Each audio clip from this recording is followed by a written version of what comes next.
This is the Trumbull Eagle Network.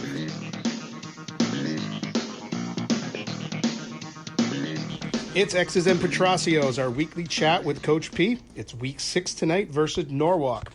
We just completed the 2019 senior night ceremony. Kickoff is just minutes away. Coach, is there something specific that stands out about this particular group of seniors that you'd like to share with the fans? Yeah, I think, I think last year's seniors, of course, did a phenomenal job of actually trying to show the young kids, how to lift, how to run, how to practice. And I think this year's group has just picked up that torch and done the same thing, and it's gotten better and better. We now, and in my opinion, we play hard every down, every play now, and we practice hard. We're more familiar with the language of what we speak here in football language. So they've done a tremendous job. They've worked hard. They're great kids. Was last week's loss versus Danbury, would it be accurate to say that that was one of the tougher losses you've had to endure in your career as a head coach? Well, I think I've had some tough ones, that's for sure. The thing that makes it so upsetting is you get the thing down to 14-13 and then we just unravel, and that seems to be our MO right now. And we've got to find a way to come back, go ahead, and keep the lead. And hopefully we won't be behind tonight, but if we are, hopefully we can come back and do those type of things.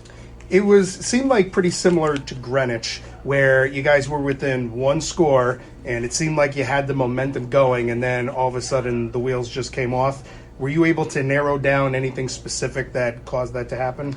Well, I think it's an entire team thing. I believe, we get in a red zone a bunch of times and we can't score. We get a field goal, 2 field goals, and a touchdown, but in all reality, we feel like we could have scored at least 3 or 4 times.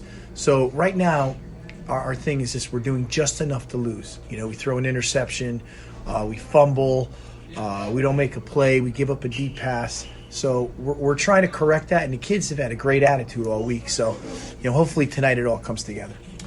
It seems like tonight's game versus Norwalk is kind of similar to last week versus Danbury. They were coming in 3-1. Norwalk comes in tonight 2-3. But Norwalk, like Danbury, both of their wins were against unranked teams. And Norwalk, similar to Trumbull, two of their losses were to 2 of the top teams in the state, theirs being Greenwich and Hand. Does it have a familiar feel to you as you were preparing for Danbury? And at least on paper, it seems like Norwalk is kind of a similar team to Trumbull. Is that an accurate statement? Yeah, I think, they're similar in this way. I think, the quarterback has the ability to beat you with his arm and his legs, which is a problem for us. The tailback is a very good player. He's only a sophomore, but he runs hard, he's strong, and, he'll create problems for us. And I think, that's on the defense side. On the offensive side of the ball, they've got some big people, so we're going to have to figure out how to move some people around and try to score points here. I just think that if we can get some touchdowns here, it'll open the floodgates. The combined one-loss record of the 3 teams that we've lost to is 14-1. So I don't think they're quite at that level over at Norwalk, but it doesn't matter. I just think we're going to have to go out and play hard and try to play mistake-free football. Tonight being senior night and actually the last home game for 2019, do those 2 things have any impact on your game plan going into the game versus Norwalk? I don't think they have any impact on the game plan, Jeff, as much as they have an impact as want to make sure our kids stay focused, no distractions, and understand the importance of this second half of the season. And I think they do. So, nothing changes game plan-wise. What changes for us is, these seniors have to realize they will never put on a black jersey and play for Trumbull High again at home. So hopefully, they'll take that to heart and they'll go out and play their tails off. All right, thanks, Coach. We know you've been busy with the festivities wrapping up just a couple minutes ago. You got kickoff coming up in a moment. So we'll talk to you again next week when we get ready on the road for Ludlow. Thanks, Jeff. Appreciate it. Thanks, Coach. Good luck.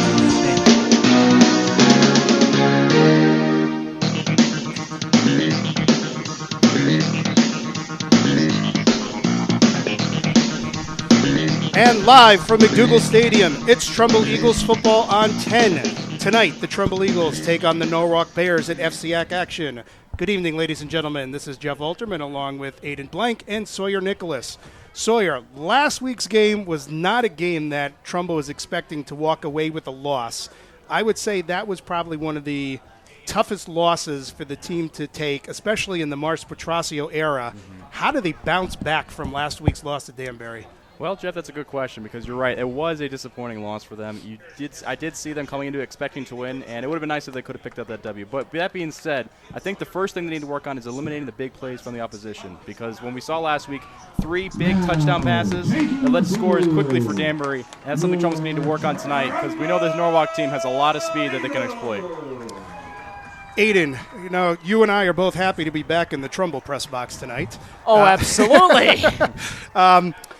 A lot of plays last week. Trumbull's best defense, we had said, was the penalties against Danbury. What do you think they're going to be changing up? What do you think they're going to have to do tonight to try to get this win? Yeah, you know what? Last week it was certainly a rough one for Trumbull. Boy, that loss really hit home. I think it was a loss that they're going to need to rebound from. This is the perfect rebound game. And it's a game they really need to win because they won't play another home game this season, as you mentioned. So if they win tonight, they can take some of that momentum onto the road. They'll play some pretty good teams in some pretty hostile territories at St. Joe's, at New Canaan. We know how crazy those two places can get. So I think it's really important that they win this game, and it's absolutely not out of the question. Yeah, we had said during previous broadcasts that once they got past Darien, we were expecting it to be a little bit easier with some of the teams they were facing, but clearly Danbury threw a wrench into that prediction. Well, it's just a testament to the FCAC in itself because a lot of those mid-tier teams that we see that we usually catch W's against, they're growing the same as we are, so we have to keep that in mind. So we'll see what happens tonight with this Norwalk team who preseason was predicted to be pretty good, so we'll have to see what happens. Escorting the Trumbull High captains. All right, so the captains are out to midfield, I should say. From Jane Ryan Elementary School. Got our 4 senior captains, or 5 senior captains. Yeah, they're all going to be captains tonight, and it should be a blast. Glad that you could be along for the ride here on TrumbleFootball.com and along the Trumbull Eagle Network. I don't know, Jeff. What do? Do you kick the ball here first, or do you like to receive it? Normally, I like to get the ball for the second half, but I think because of last week, you need to get some points on the board, and you need to try to establish some dominance early. So I go off my normal, what I usually would do, and I would say if you win this toss, get the ball. Absolutely. Then to go off of that too, I would say the earlier you catch the momentum, the better it will be in this game.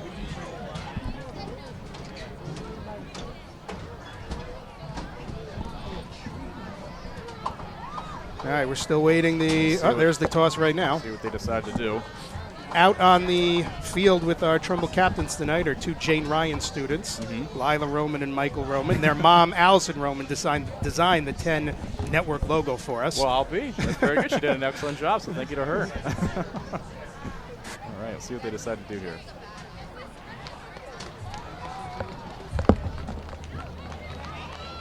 All right, they're shaking hands. It looks like we're about ready to begin.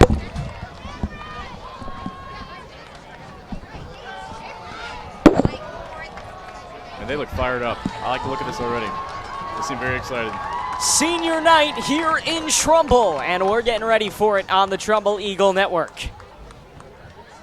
And so what was the coin toss, Sawyer? Did you see it? I couldn't tell. It happened pretty fast. We're going to have to see here in a moment. Okay. I think after we get our national anthem done, we'll find out. My guess is that they probably, like you said, would have opted to receive it if they could, just because I think the earlier momentum would be the most beneficial thing to them. Under different circumstances tonight, I would change my philosophy. Although I must say their front seven's been looking very good as of recently, especially last week. They had 3 fumble recoveries, and also that 1 interception by Nolan Shea, so their defense has stepped up tremendously.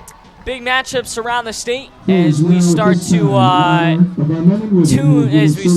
wind down the high school football season, and we will step aside now for the national anthem and be back with you in just a little bit here in the Trumbull Eagle Network.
the Trumbull Eagle Network. Great rendition of our national anthem. And high school football is going to be on the air very shortly.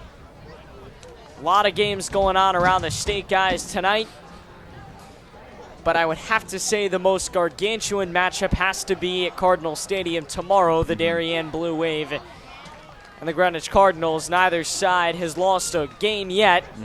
Absolutely. Actually, funny enough, Greenwich hasn't beaten Darien since 2007. I was reading that So earlier a little today. fun fact for you to keep in mind. So we'll see if that streak is broken tomorrow. Yeah, that's the two monsters playing each other, and Yeah. the FCAC championship, I would say, That's is likely going to come out of that game. Essentially, yep. So it looks like we have confirmation. It appears as though Trumbull's about to kick. So we'll get to see their defense first tonight. All right, so Trumbull's going to kick it away on their senior night. Kickoff.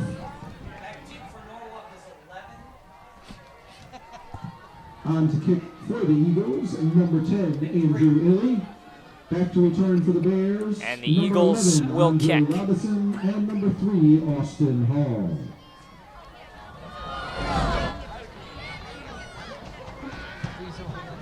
Andy Isle back to kick. See if he kicks it deep or if he. There's a lot of space between the first and second line, so we'll see if maybe he tries to plop one in between there. They've done that a lot this season. They have. Would now be a good time to do it. We got some fast guys in our kickoff. What do you team. think they try to throw him off with an onside? Potentially. I was thinking maybe a squib, and they'll kick it deep instead. Yeah. Andre Robinson back to receive, and it see. bounces in front of Austin Hall, and the ball will be taken at the 40. And that's how we start our senior night. All right. So we'll get to see our defense first.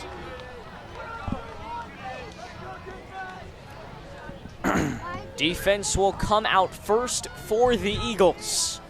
Wearing their blacks tonight, their home blacks with white and gold piping. The Very Bears on the road in their whites with On the green kickoff, and black. out-of-bounds penalty will start the Bears on their first drive from their own 35-yard Looks like they're lining up in ace formation, so two receivers to either side. Ace formation. Split receivers, man in motion. That's Austin Hall. Takes the snap. Backfield empties. It is caught, but dropped. It was into the hands of Donovan Miller, but it gets right Bears past pass him. intended for number 7, Donovan Receiver is Miller, open there. falls Trumbull's playing a soft incomplete. zone. They're lucky he dropped that Second pass. for the Bears. The quarterback for Norwalk, Kyle Gordon, he's a player. He's very talented. He certainly is, and he's only a junior. He's got one more year, so we'll see what happens next year. Norwalk coached by Sean Ireland, and obviously the Eagles by Mars Petrasio. Play fake. Near side, incomplete. Hall had it, but knocked it down. And it's 3rd and 10 for the Bears. Trumbull catches two early breaks there. Second incomplete pass that was dropped by the receiver. Nice protection, though, by Norwalk. See what they do on third down here, 3rd and long. A big 3rd and long coming up, trying to avoid a 3 and out on their opening drive of the game. It's a big 3rd down for Trumbull. It'll be huge to get a stop here and force a 3 and out. 11:50 into this game. He puts a man off to his hip. Thought they might have gotten Trumbull to jump, but he didn't. Now they wait for the signal from the far side. He lines up with Edwards in the backfield off to his right hip. Split receivers. He claps his hands, takes the snap. 3-step drop, very short drop. He's going to run to the far side, has to cut back and move, and he's past the 40, maybe to the 43, but he will not be far enough for a first down. So, Norwalk is forced to a 3 and out. That's the start the Trumbull defense certainly wanted. Absolutely. So And now, Trumbull's going to get the football back. nice job by Trumbull staying home, not letting the elusive Kyle Gordon break free and get a first down there. That was a nice job. Good tackle by the linebackers there. Inside 11 and a half to play, opening quarter, and we're scoreless here on senior night. Trumbull in the black, Norwalk in the white. Norwalk moving left to right across your radio dial. Trumbull right to left. Falls on it at the 20, and that's where Trumbull picks it up. Falls on the 21, actually. So Trumbull picks up a 1st and 10. That was a good start from their defense. And now we're going to see what their offense is able to do. And Jeff, I know you were there last week. Their offense has kind of been on and off, shoddy at best. Tonight they need to play pristine offense. Yeah, they had trouble on both sides of the ball. I'm sure Coach Petrasio worked on all sorts of things with the team during the week get ready, but forcing Norwalk to punt is definitely what we wanted to see the Eagles do to start this game, to make a big defensive stand and now put the ball in the hands of the offense. Let's see if we can get some momentum. Yeah, we were talking about earlier momentum. That's exactly what we saw there. Let's see if they can capitalize on it.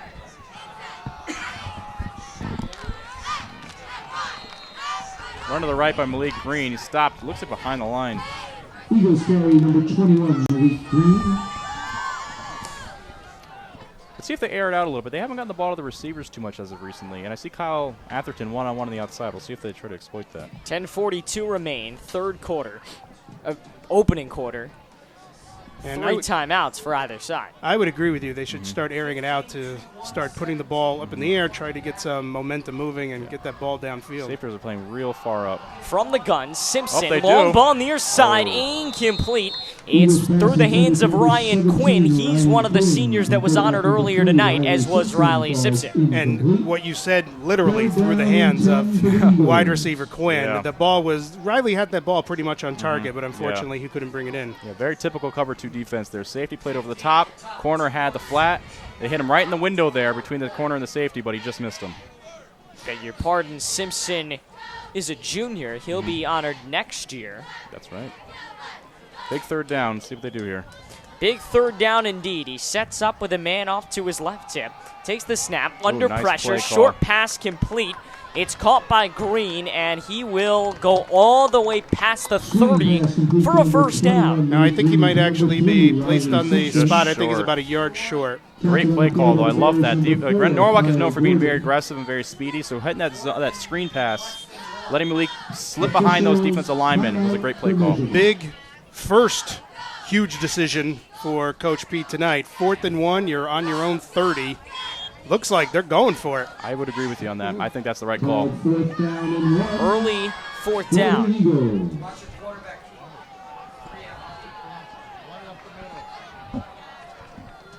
So 4th and a couple inches here. They're in shotgun, so we're not going to see QB sneak. Oh, perhaps we will.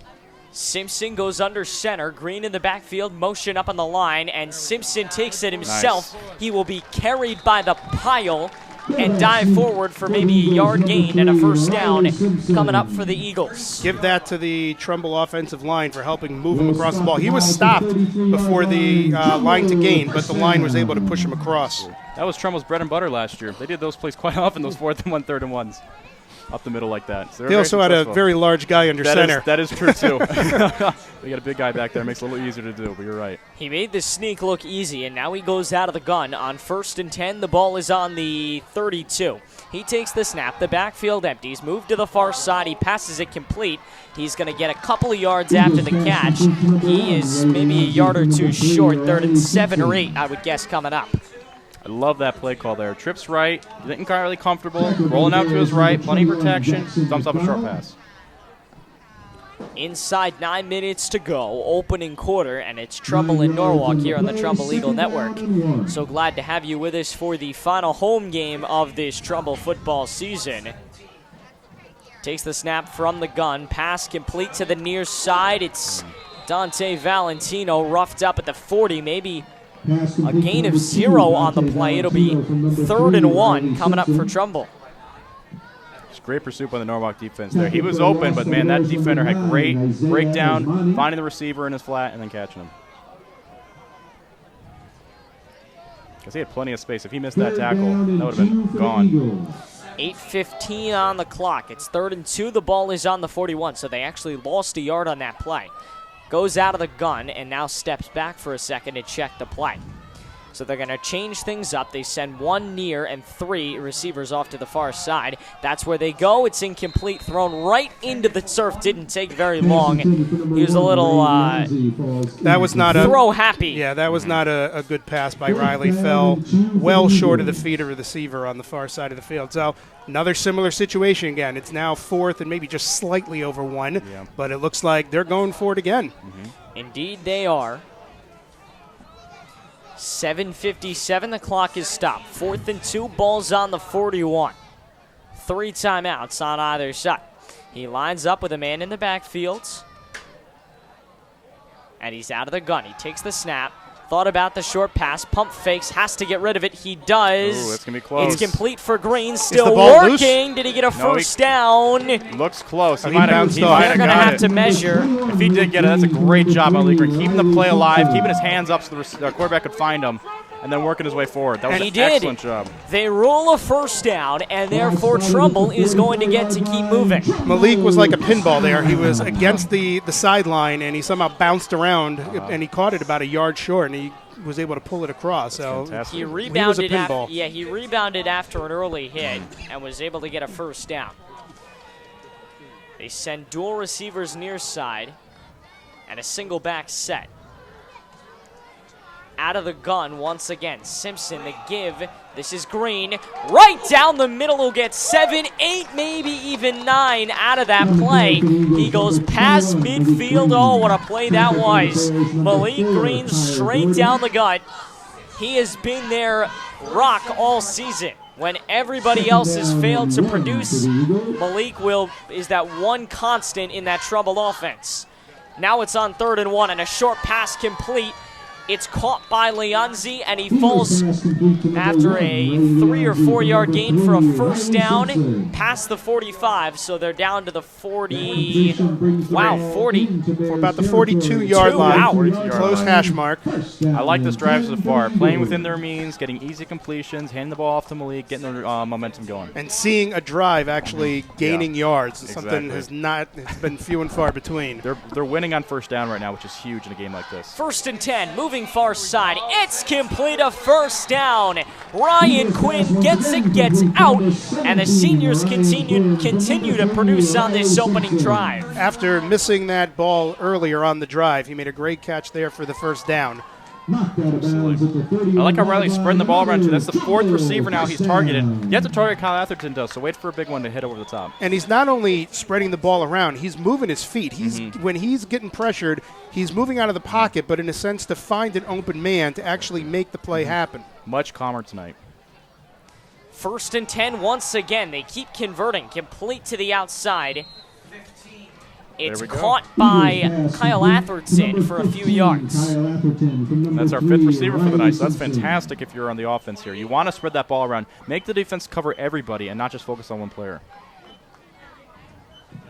That completion puts the ball at the 28-yard line. 2nd down and 7 for the Eagles. Let's see, Malik's lined up behind Riley here. Let's see if they hand him the ball.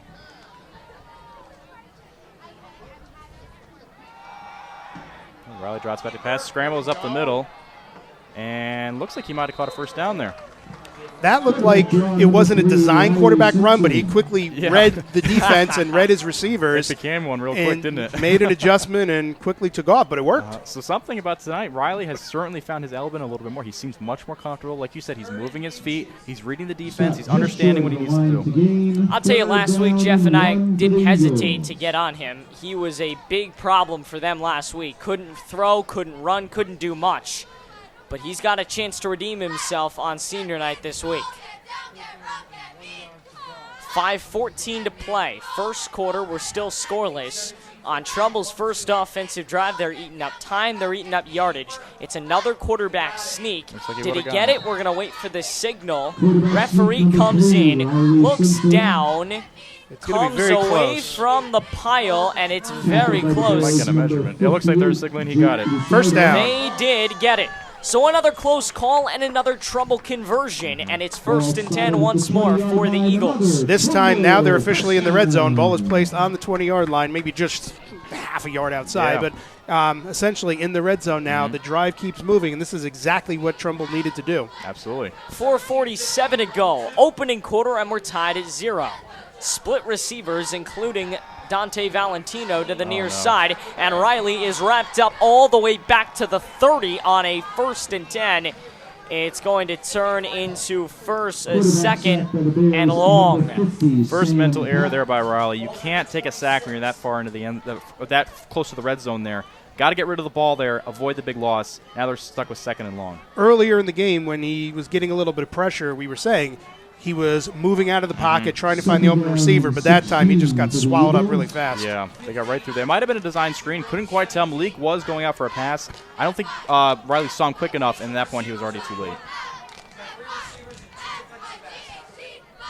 3 receivers and 2 defensive backs. Riley, near side, lets it go. It's a deep ball, and it is bobbled and incomplete. Boy, what a crazy catch that could have been. Ryan Quinn was in serious one-on-one coverage, which the Bears really do well, and he just couldn't get it. It was a wobbly throw. Air. Way too much hang time up in the air. It was a wobbly throw, and it almost looked like the Norwalk defender pushed off the Trumbull receiver there, but there was no flag on that play. Yeah, I guess they're going to call they're both playing for the ball there, which is a legitimate claim. However, I think you were right, Jeff. The defense did look a little aggressive there. 3:51 to play, 3rd and 16. Norwalk playing with 2 higher safeties now, so they're defending the sticks here. They can tell that Trumbull's going to pass it. And he takes the snap. Empty backfield pressure coming. It is incomplete. It was almost a one-handed catch by Dante Valentino. He knocked it down with an arm, but nearly wrapped it up for a touchdown. And that's a shame that he wasn't able to pull that one in because he was wide open. There was no Norwalk defender within 5 yards of him. He would have taken it right into the end zone. Great route. Split those high safeties right down the middle. Riley did a good job, too, looking him off so that he was still open down the middle. He just missed him by a little bit. So 4th and 16. It looks like Coach P is keeping the offense on the field. Interesting call. 4th and 16, and the offense is kept on the field. I guess they figure the field goal is just a little bit too far. Yeah, in high school football, they call it the dead zone. For the 40 and the 20, there's really not much you could do. You can't punt it because it's too close, but then also you kick a field goal, there's not a likely chance you'll get it. Unless you go back in the day when we had Matt Newsy kicking. I suppose then you're right. We kick it from wherever if we want. All right, why don't we take timeout is called. We'll take one with you back in a bit here on the Trumbull Eagle Network. We once again like to congratulate all the football.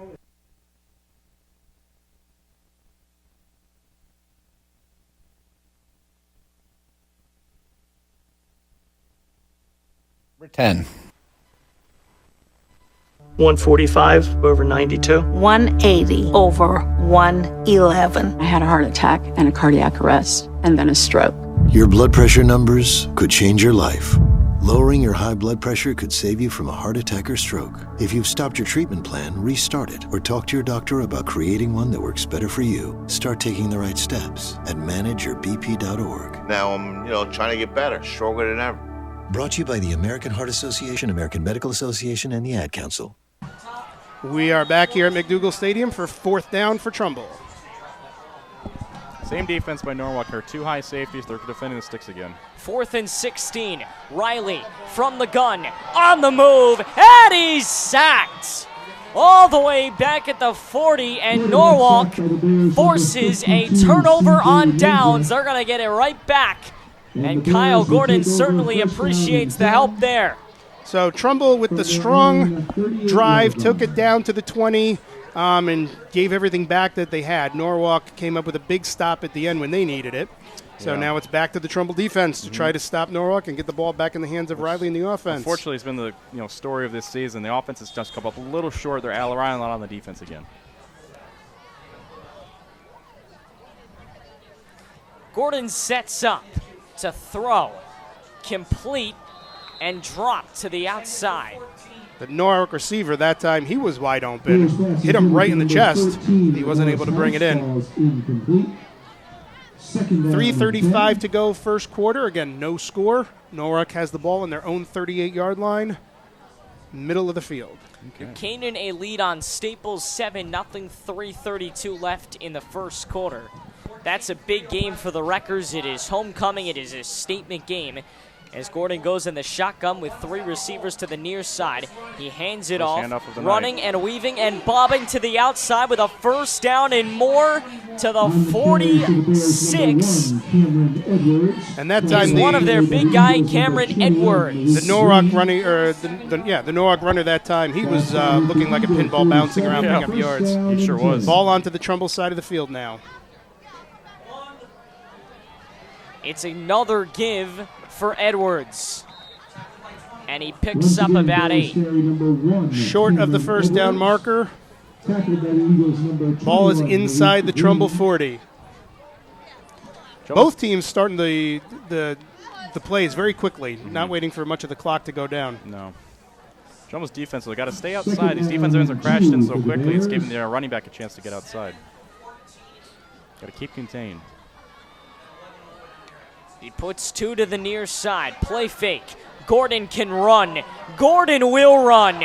Gordon is gone. And Norwalk strikes first as they spoil the fun on Trumbull's senior night.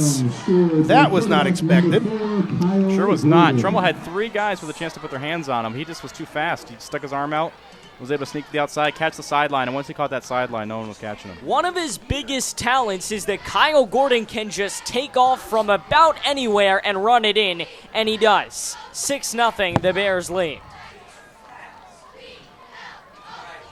A PAT. On to kick it is Matthew Hidalgo, and he splits it.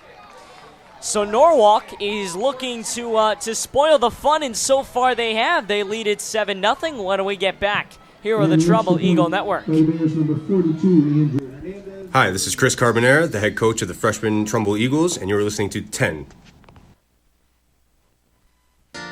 Visit Paramenis Dental Group at our new state-of-the-art office at 105 Technology Drive right here in Trumbull, where we promote healthy teeth and gums for the whole family.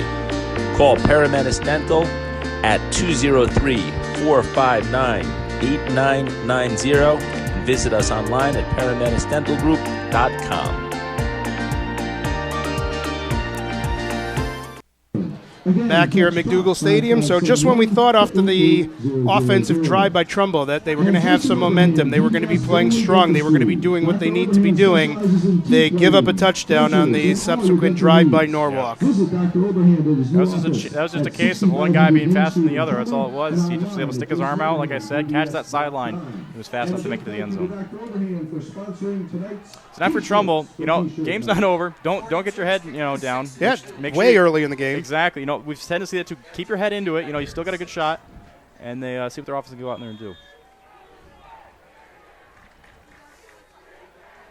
Norwalk will kick off, and it is a low line drive kick returned by Dante Valentino with a big cut to the outside. He's off to the 40.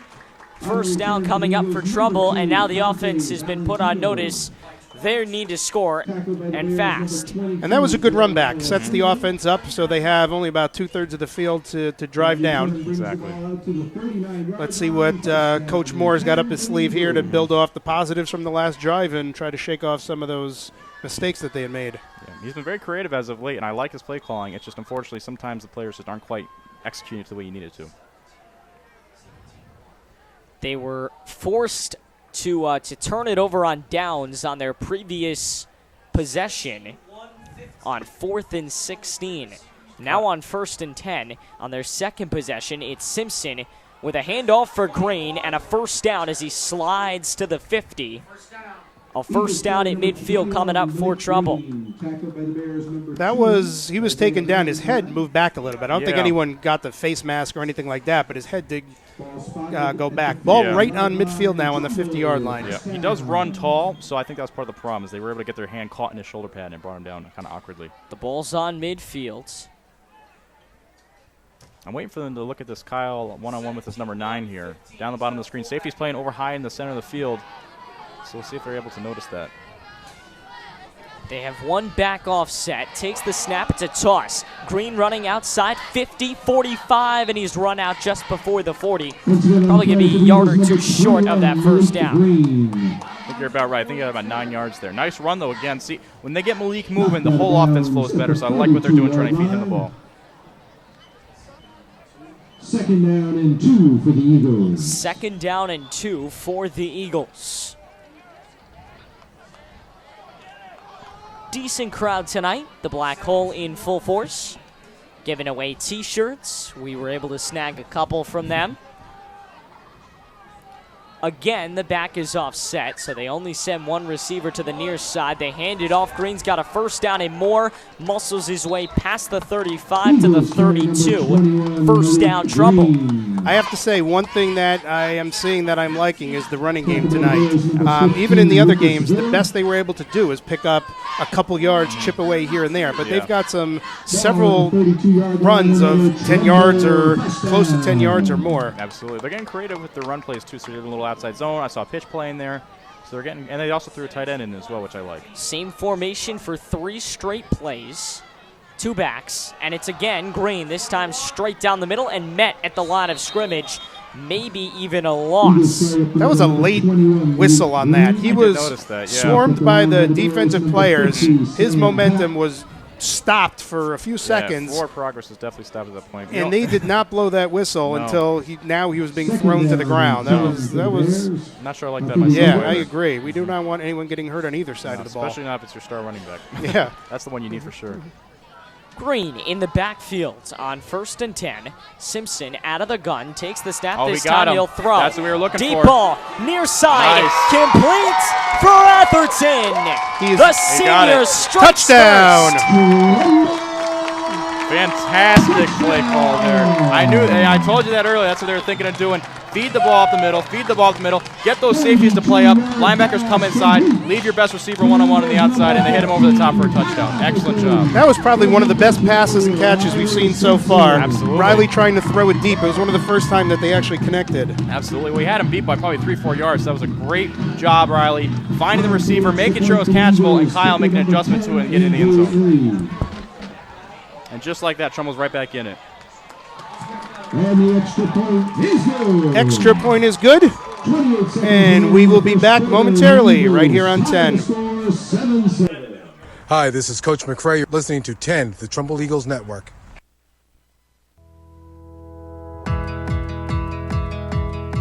ACBI is the largest privately held insurance broker in Connecticut, specializing in personal and commercial insurance.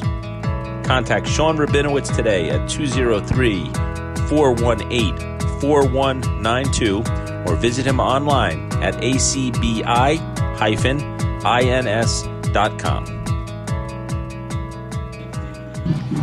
Back here at McDougal Stadium, tied up at 7. We have 28 seconds left in the first quarter. Trumbull now kicking off. All right, so we got a new ball game. Just like that, you see? So when you get yourself forward in the right direction, slower drives, feeding the ball up the middle. I tell you what, when you open that run game, everything in the pass game opens up as well. So that was a great job. And both teams with their scores are on long plays. Norwalk had a very long run. Trumbull had a very long pass. Yeah, we could be in play for a shootout here. We'll have to see. Yeah. Should be exciting one tonight on senior night here at Trumbull. All right. Let's see what they decided. Kicked it out of bounds last time, so wouldn't be surprised if they kick it more towards the middle or perhaps a squib Yeah, kick you don't here. want to get those penalty yards on the kickoff. No. This will be the second kickoff of the night. It's returned from inside the 20.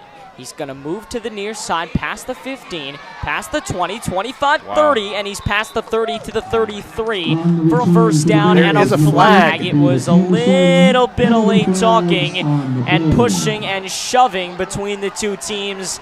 Extracurricular activity here on the fields.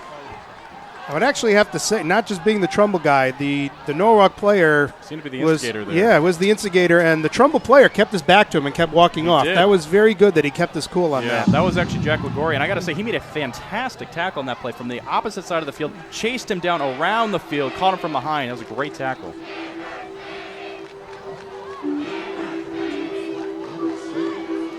We'll see as the officials work out the call. Could be offsetting. We'll have to see if they both got the flag for...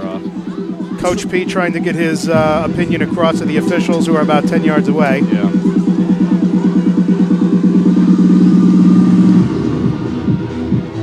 Two flags on the play.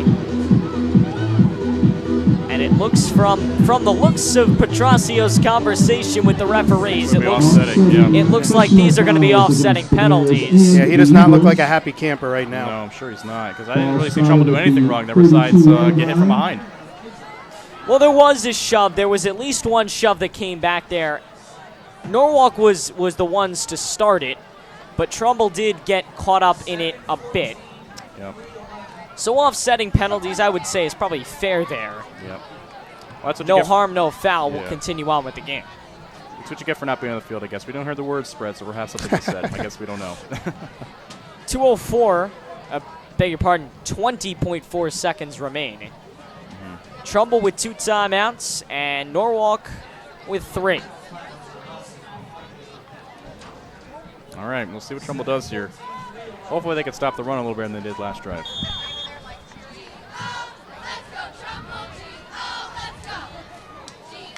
Claps his hands, takes the snap, handoff, straight down the middle, a burst of speed, down the near side, it's Edwards. He will trot it in with a gaggle of Trumbull defenders on his heels. But hold up, this one could be coming back. Wait a minute, there's a flag. If there's a flag, Trumbull got a huge break there. And that hole was open up the middle. One of the officials looked like he was signing to the head official that there was a hold. We'll see what the official call is momentarily. Hopefully they keep it up. Trumbull's got to fix that interior line, though. It is coming back as Norwalk with a fantastic run, but we will have to redo it. Well, let's hope they don't redo it. We don't want the ball in the end zone on that side right now. Absolutely not, yeah. Trumbull's defense, they've been doing good against the pass tonight, but unfortunately that front seven that we just praised before the game started, they have to hunker down more in the middle. I know Norwalk's got a very large offensive line, but still. First down and 7 for the Bears. 8.4 seconds remain. Norwalk is waiting for their play to come in. Trumbull waiting to see what they do so they can adjust and get set. Yep. Trumbull definitely playing the run here. No high safeties at this point, playing strict man. 7 guys in the box. Man in motion, and that's Hall. He takes the snap, handoff. Edwards is stuck in the backfield, trying to get back to the line of scrimmage. Forced all the way to the far side. We'll see if they give him any yardage. So it was successful. Trumbull did stop them with maybe a yard at most, but it did take about 3 or 4 touches before they actually stopped them. They'll have to shore that up. See, Norwalk's doing a great job. All right, end of the first quarter. We will take a quick break and be right back. Hello, this is Brendan Moore, offensive coordinator at Trumbull High School, and you are listening to 10. The Trumbull Touchdown Club is the nonprofit booster club that supports and enhances all levels of the Trumbull High School football program. Current football families and alumni are encouraged and invited to join, get involved, and support the team. Membership starts at just $60 per year. Contact the Eagles at administrator@trumbullfootball.com for more information. The Trumbull Touchdown Club is a 501c3 nonprofit organization. All membership fees and donations are tax deductible. We are back at McDougal Stadium. So tonight's game is more than just, Norwalk on the schedule tonight. Trumbull's got a little revenge. They're going to have a chip on their shoulder after losing a close game to them last year, and I'm pretty sure every player on that field remembers that loss. I sure hope they do, because that was a heartbreaker if I've ever seen one. It was just so frustrating. Misplays by Trumbull, fumbles, which was a big deal, and then they just couldn't pull it out in the end with that miraculous drive by Kyle Gordon. If I remember correctly, every time Norwalk would score, Trumbull would score and try to get it close, but they would just give up another score right afterwards. They would, and we had a couple fumbles too, which really killed us in the middle of the game there. So you're absolutely right, Jeff. I'm sure there's a fire by not only the players, but Coach Pete, too. I'm sure he remembers that game last week, absolutely. too. That was one of the ones that they were not expecting a loss for last year. So we've changed directions now. Trumbull again playing the run, no high safeties, everyone up towards the box. They tend to do that a lot, not play too many safeties deep. Which against a team like this, I totally understand. Oh, screen pass. Takes the snap. Great job by Nick Jack on that play. Very short pass, Excellent and he's read. wrapped up. Lamoris House is absolutely eaten back in the line of scrimmage. That must just be Coach McCrae's style, that he keeps the guys up close on the line. Yeah. You might be right. I think there's a few different defenses they run. In this situation, they're relying on the athleticism of their corners to keep up with their receivers, and then they're just playing the run. 3rd and 16. They back Norwalk all the way up. Huge. And this is a big play. Absolutely huge 3rd down here. Gotta keep contained against this Kyle Gordon player. Very elusive quarterback. If he can't throw it, he's definitely gonna try to run it. They put Edwards in the backfield. He takes the snap, on the move, running near side, lets it go. It is tipped, complete, caught by House, first down and more. He is all the way down to the opposite end of the field, inside the 30 to the 25. First down, Norwalk. Just a loss to contain there. One move. He's able to get past Ray Leonzi and run it down that sideline again. Very speedy player for Norwalk. Hard to bring him in once he got everything moving. 10:52 remain here in the second. Just the benefit of having such athletic skill players. That's the thing. They get one move down the sideline, and you're caught running chase behind them. It's Robinson, Hall, Osmani, and Donovan Miller set up as receivers. All the receivers go to the right. He moves. He's on the run. Gordon is gonna walk into the end zone. A dive at the end, but he's in for the touchdown, and Norwalk is back in front. He had all the time in the world behind the line to find a receiver, and no one got open, and he made himself the open guy. He just took it right up the field, and several Trumbull defenders tried to make a dive to bring him down, and I don't think anyone even got a hand on him. That was my concern with this tonight, is that when you lose contain on a quarterback like Kyle Gordon, he will run, and when they run a deep crossing pattern like that down the field, the defensive backs are so far that they can't catch up to him in time for him to get in the end zone. Kick is on the way. Oh, and it's blocked. What a big block. That's 2 games in a row now. The Trumbull special teams on the point after is able to block it. Well, that's at least good news. So it is now 13-7. Norwalk leads 10:26 in the second quarter. And we'll take a short break here on 10. Hi, this is Mars Petraccio, the head football coach for the Trumbull High Eagles, and you're listening to 10, the Trumbull Eagle Network. Hi, it's Olivia Munn with my shelter pets, Frankie and Chance, reminding you that when you adopt a shelter pet, you discover all the things that make them unique. Adopt pure love at theshelterpetproject.org. Brought to you by the Ad Council, the Humane Society of the United States, and Maddie's Fund. Donna from Louisiana. The storm just hit, and we went from donating to the food bank to needing it. Hunger is a story we can end. End it at feedingamerica.org. Brought to you by Feeding America and the Ad Council. We are back here at McDougall Stadium. Norwalk lining up for the kick. We just saw Coach Moore's family walk past the press box. Nice of them to show up tonight. Hopefully they'll bring some luck to the Eagles. Absolutely. Back to return for the Eagles, number 6, Owen Solano, and number 2, Dante. Well, offense is asked to step up again, which they've done a good job so far at this point. Besides the 2 sacks, they've been very productive, and we'll see if they keep that going. Short line kick. Drive kick. Picked up on the ground and dove for at the 30. It's loose. Trumbull thinks they've got it. Do they is the question. No sign yet. Trumbull again signaling they have it. No official signaling. We're still waiting. So it was a low kind of kick.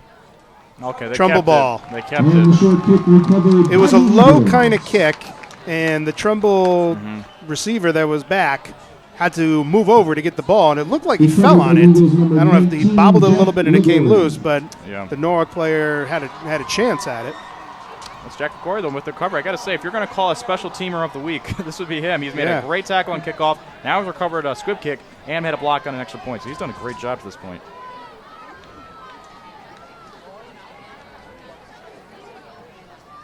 So it looks like ball's on the 31. So if nothing else, Trumbull does get good field position to start.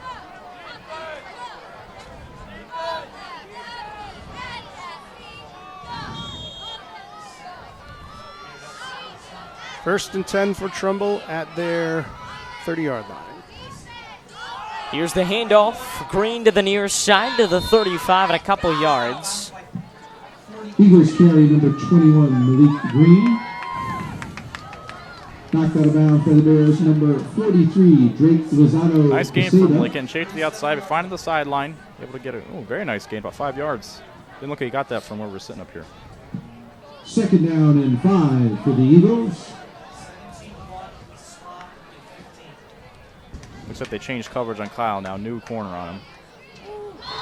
They might have caught him. I think they did. Penalty flag on the play. Offsides penalty against the Bears. Nice job by Riley. Keeping his composure. Great job by the offensive line, too, not jumping there. Looks like they're able to gain.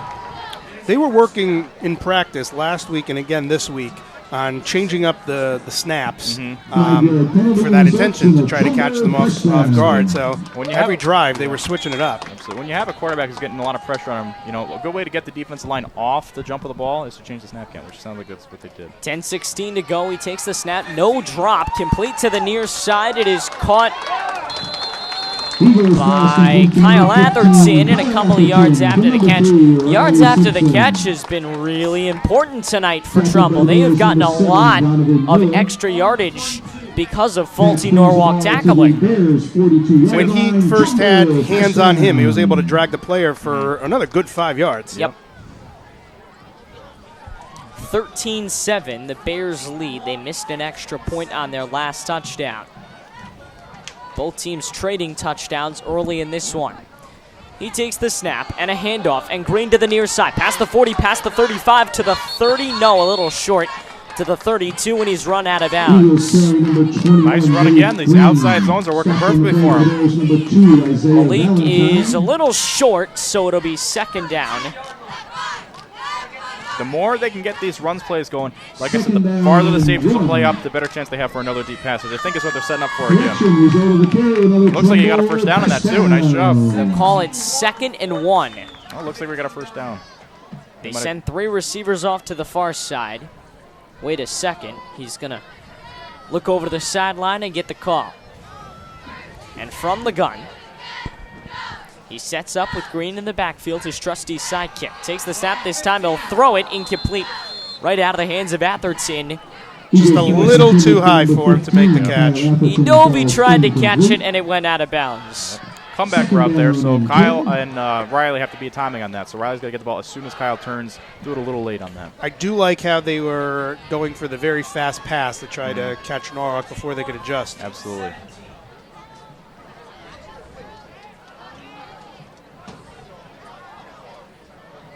So Trumbull moving the ball again.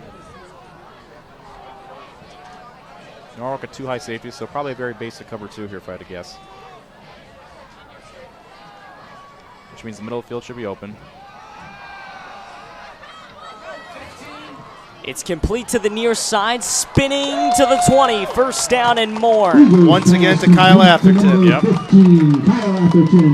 Our cadet to be. That's right, yeah. Congratulations to Kyle. Heading to West Point, play lacrosse. Wish him nothing but the best. On the 21-yard line, Trumbull, first down. This is definitely a battle of offenses tonight. It looks to be. And we'll see if which one blinks first at this point. So far, both teams have been able to move the ball pretty well. Straight down the middle for a few yards and more extracurricular activity, but no flags. Stopped by the Bears, number 43, Drake Lozano Caseda. They'll give him about 5 on that play. Yeah, even though there was right up the middle and he was met by, probably looked like the linebackers, he did pick up about 4 or 5 yards on that. I like how hard he's running, too. He's running a little high, but besides that point, he's keeping his head up, and he's lowering that shoulder, not getting pushed back. What I'm liking about Trumbull tonight is the plays that are going for positive yardage are not just 1-yard gains. Exactly. They're winning on first down is what that means. So they're avoiding the second and long, third and long. Couple of yards gained on the outside on the pass attempts. 8:03 to play. Number 14, Hunter Fitzgibbons. From number 3, Riley Simpson. That'll be our 6th receiver with a catch tonight, with Hunter getting his first catch of the evening. Another big third down for Trumbull. Are they going to be able to try to convert and put the ball in the end zone, or settle for a field goal? I'd say it's a 4-down territory again. In a game like this where both teams are scoring so well, I think you have to go for it. This is 2-down territory if you ask me. So try to get positive plays here or whatever that means. Riley. Ooh. Near side, the pass broken up.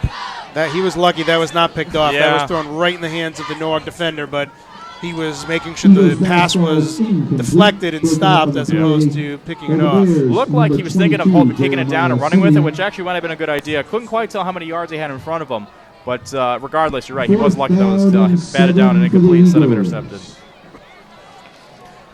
big fourth down here. Fourth and about 6. And Sawyer, you are correct. It is 4-down territory. Mm-hmm. And is that Teixeira coming in for Trumbull? Yep, so it's generally a higher run formation, which we'll see if they decide to go that route. Hopefully, if they do, they catch Norwalk off guard with it. So going into a tight end formation. I would like a draw play here. I think that would be effective. Get the defense to take 2 steps back. That should be just enough for Malik to get up the middle. And we have flags. Delay a game? It might be. Delay of game penalty against the Eagles. Well, so instead of 4th and about 6, it's now going to be 4th and about 11. So that's going to change things up. Remains 4th down. I think they're still going to go for it. Would you agree? I would say so, too. Like I said, this is kind of that tricky spot. You're in between the 20 and the 40. You really can't kick a field. You could try, but it's a risky business. And then if you go for it, you got to definitely change up what your play was here. Exactly. No, I don't think we see a draw play here. I think we do see a direct pass. Not for 11. No. He sets up the ball's going to be on the 22.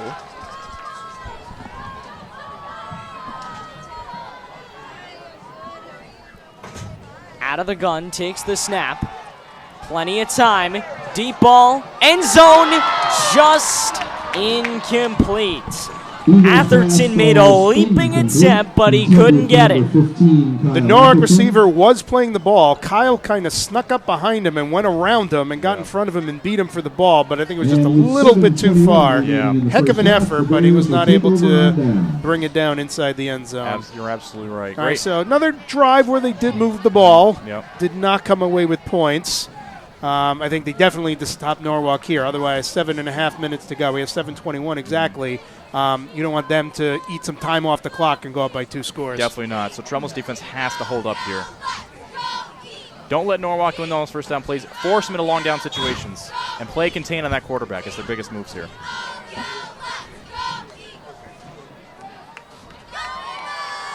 First and 10, man in motion. Gordon takes the snap. Gordon off to the far side. He's going to move. Breaks a tackle. 35-30. Across the 40. Across midfield. One man to beat to the 30. Slide steps. He's to the 20. 10, 5. And he is down at the 1 or 2. Wow, what a run. You just kept wondering how far is this run going to go.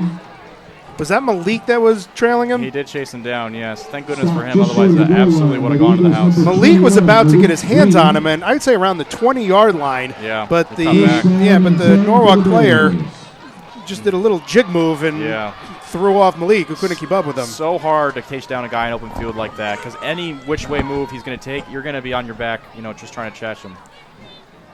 7:04 to play here in the second. So this was exactly what we did not want to see happen. Absolutely. If nothing else, at least it is a quick drive, so Trumbull will get the ball back. But again, like you just said, Jeff, that's not what we want to see. Timeout. And we have a timeout. So let's take a quick break here, and we will be right back. Hello, this is Coach Tobish, head coach of the Trumbull Lady Eagles girls basketball team. This is 10, the Trumbull Eagle Network. Hey, Kevin, thinking about retirement? I've thought about it, but it's too late for me to save. With Avo, a retirement coach, it's never too late. Where can I learn more? Visit aceyourretirement.org today. A message from AARP and the Ad Council. We are back. Team still on the sideline, talking over what's going to happen. Once again, Norwalk ran the ball all the way down the field. Ball is placed at the 1-yard line. So first and goal from the 1. 7:04 remaining until half. Yep. When you're able to establish the run as well as Norwalk has this point, it becomes so hard to stop them, especially in these short yardage situations, because they have so many options, whether that be a QB draw, handoffs, jet sweep, anything along those lines. And those runs have been for so many yards. Yeah, just check the stats here. So Kyle Gordon's averaging 36 yards a carry at this point. So that's amazing. We're going to have to figure out something, before that, before the game is over tonight.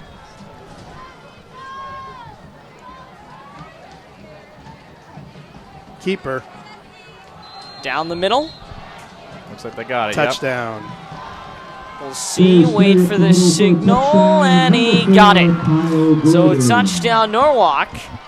Is that Kyle Gordon? It looks like it was. So he got, like we said, a QB draw up the middle for a touchdown. And a rough start to this night for Trumbull.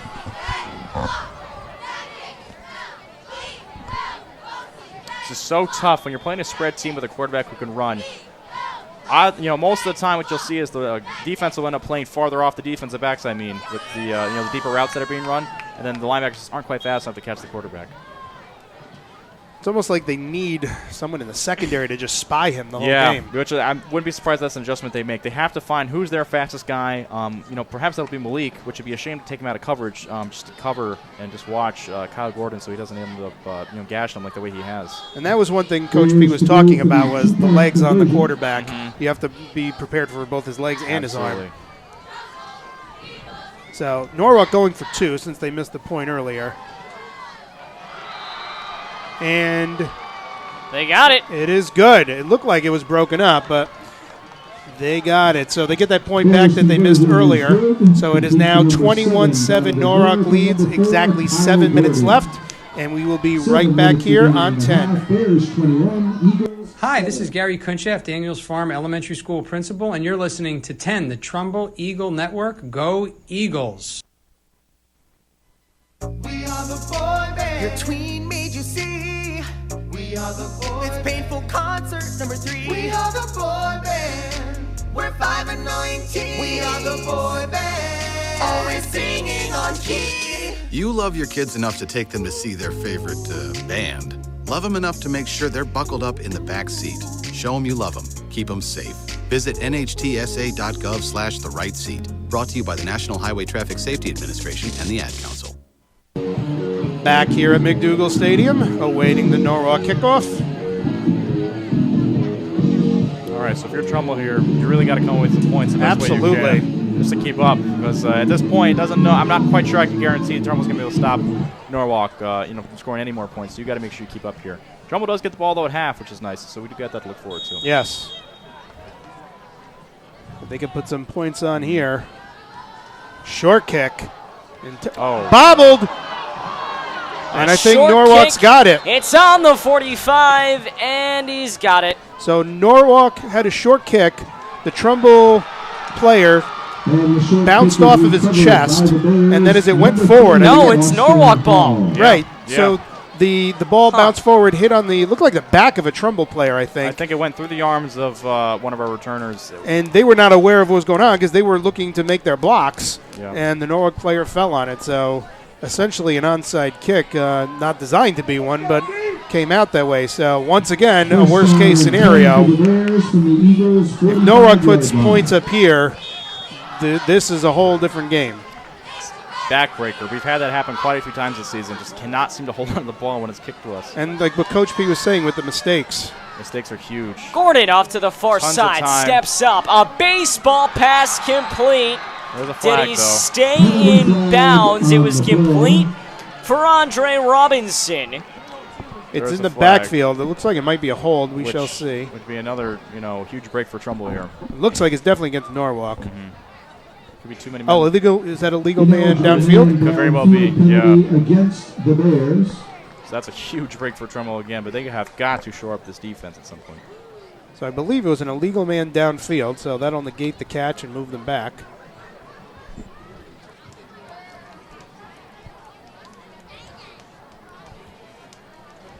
Norwalk has a receiver, number 7 on the close side to us.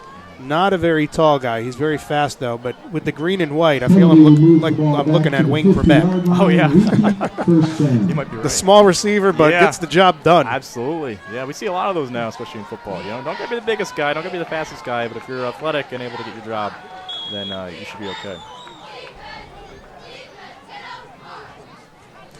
And what are we waiting for? It's like the whistle, blowing the whistle. Timeout will be charged. Okay. 6:44 to go in the quarter. Back in a bit here on the Trumbull Eagle Network. This is Officer Wes Bartosik of the Trumbull Police Department and SRO at Hillcrest Middle School. You are listening to 10, the Trumbull Eagles Network. 3, 2, 1. Oh no. Which button am I... When every second counts, you can't wing it. Guys, a little help up here? In a home fire, you may have less than 2 minutes to get out.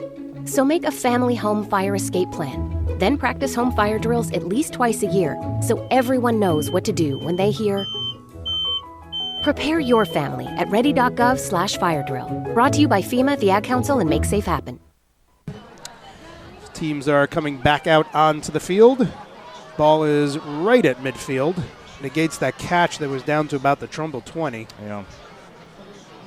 Which is a good thing, too, because now we have 1st and 15, so Trumbull gets to redo the play and see if they can capitalize on this penalty. And they still don't have anyone in the secondary to... Actually, no, I take that back. Malik is staying back a few yards behind the other members of the secondary.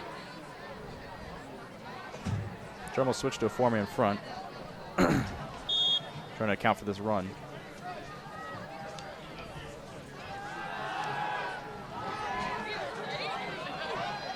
Another penalty.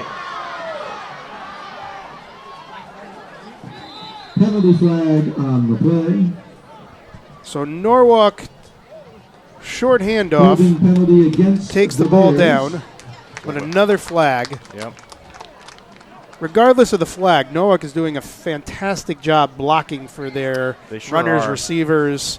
To me, that's the difference in the game. That's the difference between a 1 and 2 yard gain and something a lot bigger than that. They're just giving good opportunities, one-on-one positions with their skill players against our defensive backs, and that's what's been the difference in this game at this point. This is reminding me a little bit of the game last week at Danbury, where Trumbull's best defense was the penalties against Norwalk. So this ball is being walked all the way back to Norwalk's own 35. Yeah. The first down is at the Trumbull 35. To the 35-yard line. So now Trumbull really has to, cannot give up a first down here. So it really is can't. first and a country mile. Looks First to be. down and 30 for the Bears. So again, let's see if they're able to, just break down and make a tackle is the biggest thing. If they could do that. Would you put one member of the secondary a little deeper than the way they're playing right now, knowing it's... I would like to. Now they're dropping. Yeah, I think, there you go. He takes the snap, fires a bullet, caught on the outside. They're Nice only tackle. getting so far. Nice tackle. See, there you go, breaking down. That's a senior captain there. Nolan Shea making the tackle. And So second down and 10. They get and 20. You don't say that every day, that they gain 10 yards and it's now 2nd and 20. Yeah. So Trumbull being forced into a zone here because they just don't have the athletes to keep up with these Norwalk receivers, which, again, gives the easy completions. To throw again. Scrambling near side from the 40. Bullet. Incomplete. Incomplete. I'd like to do a shout-out right now to Lauren Alterman in South Boston, Massachusetts. My sister listening to the game. Her birthday was a couple weeks ago, so belated birthday from the Trumbull Eagles to Lauren. Well, happy birthday, and we appreciate her support. That's awesome. Good job by Nick Jack on that last play there. I think he might have had a hand on that ball. But Trumbull, they're getting pursuit now from the outside, so you can see they're following Kyle Gordon as he breaks out of the pocket. It's a big third down here.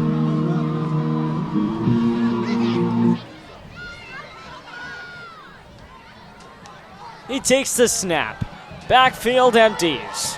No pressure on him. Gordon with a pass break that's down, make a complete. tackle. They get back to the original line of scrimmage and they convert. What an outstanding completion for Norwalk. Are they going to give it to him? Are they going to Oh, I think he got more than enough. Yeah, the side judge is now signaling that it is a first down. Once again, the quarterback did not have a lot of pressure on him. They blocked for their receivers and made a short play into something a lot longer. Again, it's also just not tackling is the problem. So they had him at 4 or 5 yards behind the line. And they just couldn't break down and make the tackle. So that's just a shame. Couldn't get it. Man in motion. The give. Running near side. Flag. This is Edwards. First down and more with a flag. He's out near the 20. Penalty flag on the play. Let's see what it is. Might be holding again. And by the reaction to Norwalk, it is. Holding penalty against the Bears. So Trumbull's defense, I'm going to say it for the millionth time, we have 11 players on the field, and then the officials' yellow flag is the best defense they have, 2 games in a row. Just got to capitalize on these, though. So they're catching a few breaks. They have to be able to capitalize on these. It's just backbreaking, too, when you're a defense. You keep giving up these big plays. It's hard to keep yourself in it when that happens. 10-yard penalty back to the 45-yard line. Repeat first down. We are here at McDougal Stadium. 4 minutes, 53 seconds left at Trumbull High School. Norwalk leads 21-7. Ball at the Trumbull 45. Ball's on the 45. They send a man in motion. Claps his hands, takes the snap. Back to throw, steps up. Short pass, Edwards. Edwards near side. Breaks a couple of tackles, still going on his feet. Inside the 10 to the 5. Is he down? He is near the 3. What a run from Cameron Edwards. Just not tackling again. I saw 4 missed tackles on that. Yep. They're in position. It's the right defensive call. They just can't seem to tackle. They're making some big blocks to help get him some extra yards. Trumbull's missing when they're getting a hand on him. I'll tell you, Norwalk is running all over Trumbull here on senior night. Cannot be a good feeling. The Norwalk, the Bears student section is out in full force. He takes the snap, the handoff for Edwards. Another carry, and he's short. Trumbull desperately in need of a turnover here. Absolutely. Oh, absolutely. Desperately in need. 4 minutes to go now. If they put up another touchdown, that would be a dagger for Trumbull. It would be tough to come back from that. I mean, Very tough. They'd have to get a quick score at least, and then hopefully, be able to come back with the ball after half and be able to score again. Trumbull will finish off their season with 4 away games. At Fairfield Ludlow next week. You can listen to it on the Trumbull Eagle Network and watch it right here on TrumbleFootball.com. Then they're at New Canaan on November 8th, and 8 days later, they're at West Hill. It's Edwards down the middle, and he will tumble in. No sign yet. They say he did not get it. Trumbull came up with the ball. Another big stop. I guess they're going to say he was down before they got it. No sign yet from the official. They're going to say it. Are they going to say Trumbull? Oh, wow. Well, there you go, Jeff. You called it. Trumbull's able to pull up a massive turnover there. Ball bounced in the end zone. Looks like they're going to get it at the 20, if I had to guess. I'll be giving out the Powerball numbers at the end of the broadcast. I would hope so. Everyone get their numbers, get their pen and pencil ready, because that's fantastic. Although big injury here. Matt Delaney's on the ground. That's not what you want to see. All right, so while they tend to Matt, we'll take a quick break and be right back here on 10. Hi, this is Principal Rickert, principal of Hillcrest Middle School, and you are listening to 10, the Trumbull Eagles Network.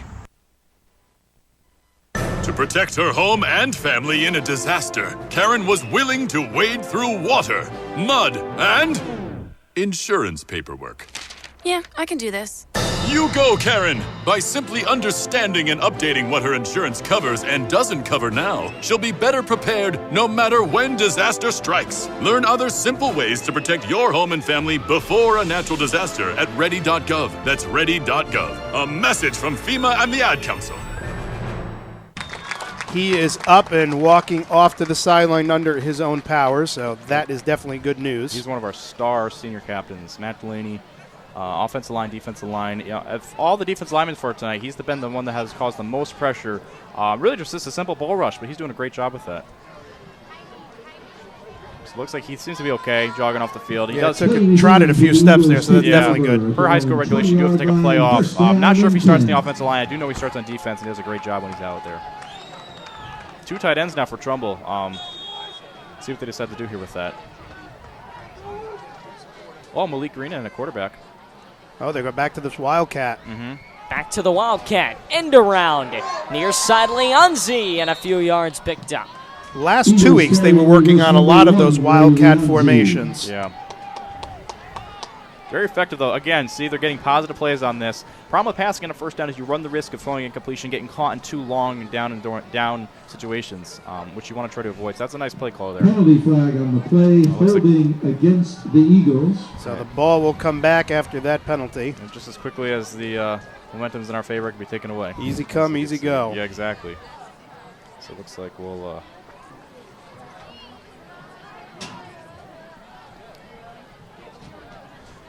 And it looks like Malik is going to take the snap again. In practice, when they were doing these, they were running quite a few in a row. This is not just a come and change of pace. It's for a good chunk of the drive. And Malik keeps it, takes it up the middle. Fighting for yards, but getting pushed back. Maybe he picked up a few.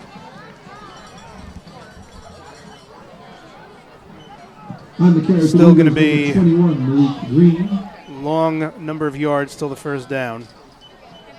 So is it second or is third down now? Looks to be lost. second. They don't lose it down with the holding, so it'll be Okay. second down now. Second down and long for the Eagles. Yeah, I don't know. It should be second quite a bit. Not second and 20. Yeah, if not 20, darn close to it. Yeah. So see what they do here. They do have a few end-around passes. Oh, looks like they put Riley back in at quarterback, so. Yeah, you're not going to wildcat a 20-yard game. I didn't think they would. I was about to say perhaps they'll do a jet sweep or something, but I like this better. Riley takes the snap. Handoff Green, cutting near side. Off past the 20 to the 25, and then some. So he picked up a good amount of yards on that to make it a third down and doable down now. Absolutely. It's third and manageable, which is what you need. Got it Stop to on the about play by the Bears, number 25. 2, Isaiah Valentine. Ball on the 25-yard line. As we were mentioning, the Trumbull schedule,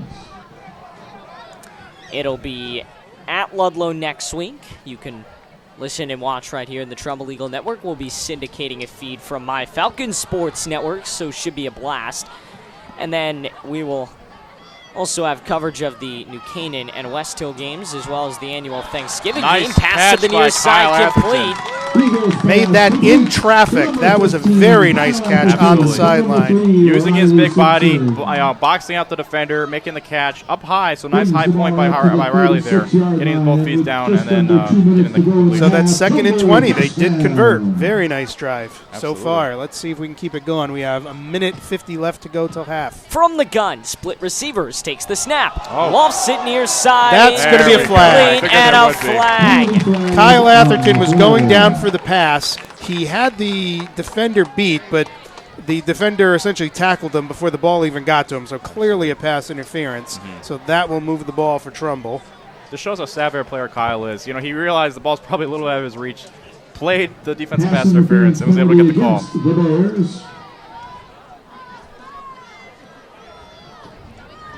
So nice job. Moves the chains. Penalty moves the ball into Bears territory at the 49-yard line. Ball's on the 49 of Norwalk.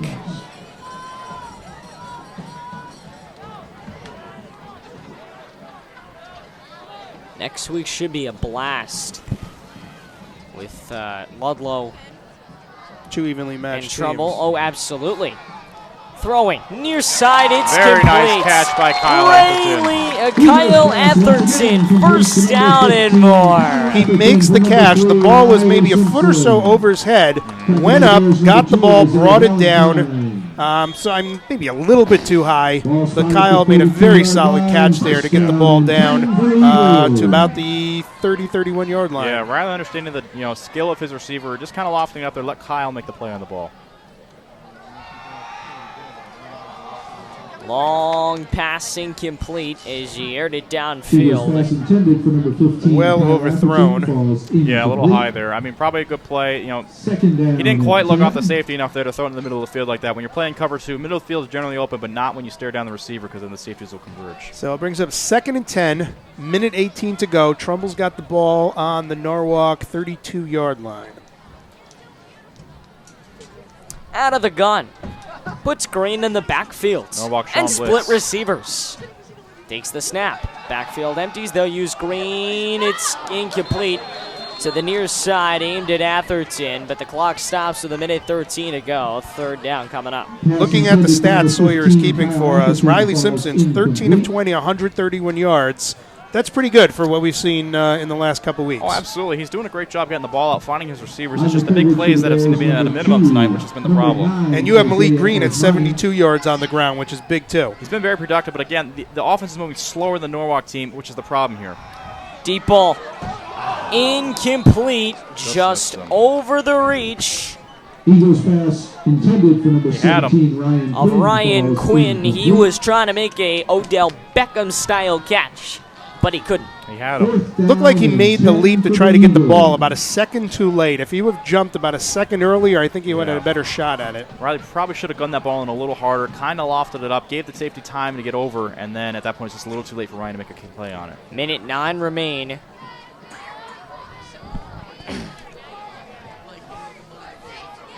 So 4th down here, it appears. Can't quite see the chain. Our chain guy seems to be Yeah, hiding the on box us. is not. There it is. There it is. Fourth behind down. the- So big 4th down. Looked like they switched to empty here. So Malik is out of receiver. That could be a huge mismatch. It looks like they'll call timeout. Smart timeout here.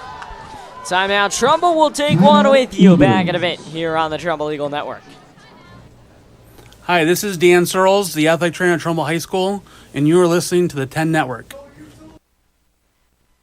Hi, everyone. Al Roker here. As a guy with his own catchphrase, I appreciate that after 75 years, Smokey's only said, "Only you can prevent wildfires." but I'm filling in because there's a lot more to report. Like when it's dry or windy. Be careful burning yard waste, because wildfires can even start in your neck of the woods. Go to SmokeyBear.com to learn more about wildfire prevention. Brought to you by the U.S. Forest Service, your state forester, and the Ad Council. Back here at Trumbull High School, 4th down and 10 for Trumbull. Sorry, what you were saying before about the box disappearing. The box is behind the guy with the down marker, or not with the down marker, with the first down chain. Usually you put the box in front when that happens so you can see what down it is. Yeah, well, we can see it now. Well, I guess for all those viewers at home, it is 4th down. Yeah. So for those of you who can't see, we'll be your eyes on that one. But again, big 4th down. They stay in empty. Malik could be a mismatch here. Let's see if they go to him. Empty backfield takes the snap. Rolling. Near side. Deep ball. It is incomplete. Leonzi had it, but it slips through his fingers. He was falling to the ground, so it would have taken a good effort to keep that ball in his hands. But he was open. He sure That's was. too bad that he dropped that, because if they could have continued that drive and put up points, that changes the whole game. 2 receivers open in that because they had Malik as a lead blocker, so they had both Hunter Fitzgibbons on about a 5-yard out that was open, and then Ray over the top with a 10-yard out. Riley just couldn't quite catch him on that. Threw him a little too far. Ray might have dove a little early, and unfortunately it's an incomplete pass. Trumbull definitely needs a big stop here. 1:03 left until half. And you know Norwalk's going to try to score. A minute 3 left. They send a man in motion. Takes the snap. Deep ball. Completes nice to the tackle. 40. Both teams with 1 timeout left. Clock is ticking, and we're at 52 seconds. Tackled by the Eagles, number 13, Nolan Shea.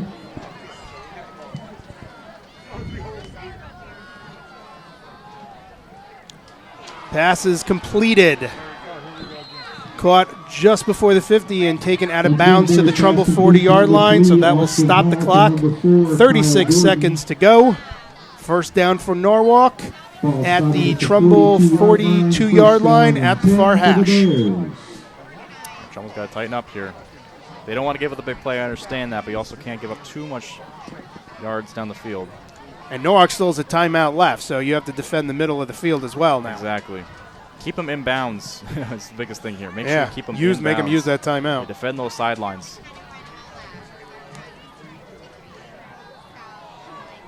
Oh, okay. Incomplete pass. Incomplete pass. Sayers' pass falls incomplete, intended for number 11, Andre Robinson. Took off a few more seconds, so we're at 33.3. Again, Norwalk with the ball on the Trumbull side of the field at the Trumbull 42. Brings up second down. Trumbull's defensive line has to find a way to cause some pressure here. You know, you don't want to force Kyle out of the pocket because you know how dangerous he can be, but you do want to make it so he doesn't have to sit back there for so long. And once again, we have flags. I was going to say, once again, the defenders not playing too deep, so that's offside against Trumbull. That'll move the ball 5 yards. Yeah, and that's what playing against a very elusive quarterback will do for you. You can't play back too far because then you give him the risk of running it, and then if you play up too close, you have the risk of him going over the top with you. So that's just been a big mismatch at this point. So Norwalk sets up, trips left to right. Empty formation. Takes the Kyle snap. all day to throw. Deep ball. Wide Completes. Wow, what a catch. Brought down inside Wide the open 10. Cameron Edwards. Pass complete to number 1, Cameron Edwards. To number 4, Norwalk running up to the line because the clock was stopped just for replacing the ball. It's going to start up again, and it just did. We have 25 seconds to go. Trying to save that timeout, it looks like. Quarterback keeper. Is he going to get in? Goes low and touchdown signal. They got it. Wow. Touchdown scored by... And they got back that touchdown that they were driving towards earlier in the game. And this is going to blow the game wide open. Prior to the point after attempt, it is now 27-7 Norwalk, 15.5 on the clock. See you, man. I would not want to be in the Trumbull locker room at halftime. No. How you doing? Unbelievable night for Norwalk. 28-7, only seconds left here in the half. And we will take a quick break and be right back for the last 15 seconds. This is First Selectman Vicky Tesoro, and you are listening to 10, the Trumbull Eagles Network. Wake up and text. Text and eat. Text and meet up with a friend you haven't seen in forever. Hi. Oh, hey. Text and complain that they're on their phone the whole time. Text and listen to them complain that you're on your phone the whole time. Text and whatever. But when you get behind the wheel, give your phone to a passenger. Put it in the glove box. Just don't text and drive. Visit StopTextsStopWrecks.org. A message from NHTSA and the Ad Council. Back here at McDougal Stadium, again, we have 15 and a half seconds on the clock. Norwalk has just blown this game open 28-7. So I would think once Trumbull gets the ball, they are going to just keep it on the ground and take maybe one knee to go into the locker room knowing that they're going to get the ball back at the start of the second half. At this point, you get the ball at half, you might as well just, play like you said, play the half out, and don't try anything too fancy at this point because you might as well just get into halftime. Just fall on the ball. Oh, that's the other thing, too. You're absolutely right. They have had significant issues returning kicks, and it looks like that time they're able to hold on to it. And that's Billy Colbert, so they did make an adjustment there on the kickoff team. So he brings it down to the Norwalk 46-yard line. We have 11.6 seconds on the clock until the half. Do you think Coach P is going to put it down the field, or are they going to take a knee? Well, instinct would tell me you'd take a knee here. However, when you're such desperate need of a momentum shift, it wouldn't hurt just to try one deep shot. Take one Hail Mary. I mean, I have a hard time seeing Norwalk be able to capitalize on a mistake here. But then again, what can I say? Because the way this night's gone. Take the shot. As a fan, you'd like to see that, but I completely understand if you're a coach just wanting to take the knee and get into the halftime. I completely understand that. You're already on the Norwalk side of the field. Mm-hmm. You might as well. You could be very much correct on Let's that, see what the formation is, if that gives it away. Yeah, they are spread. Yeah, I mean, so potentially, this isn't generally a knee formation here. He's alone in the backfield. He Looks takes like the snap. He rolls to the far side. Pressure coming. Lets it go. It's complete to the outside. Caught by Leonzi, but he stays in bounds. No, is he forced out? Looks like He was. 4 seconds left. They're going to get one play. Might have been a timeout by Trumbull. I can't tell. But, yeah, you're right. It looks like he was forced out. Yeah, Trumbull has no timeouts on the scoreboard. So it looks like that was their final timeout. So I think they tackled him inbounds. Coach Moore called a timeout there. Smart timeout because you get one more shot. Okay, so we'll take one quick break here as we come back for the final play.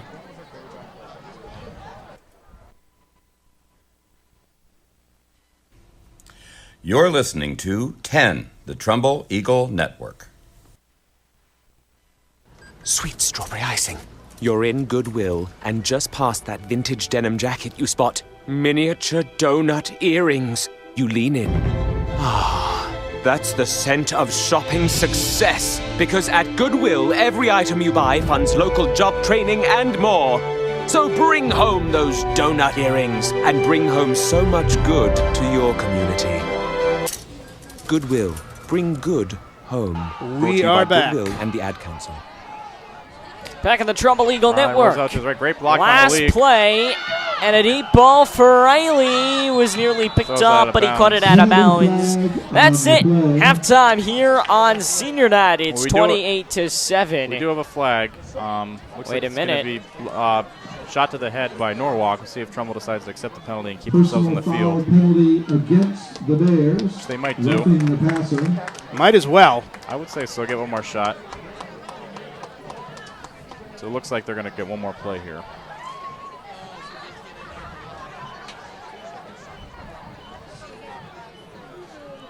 Coach Petracio's headset is off, but he is going for the one more play. Yeah.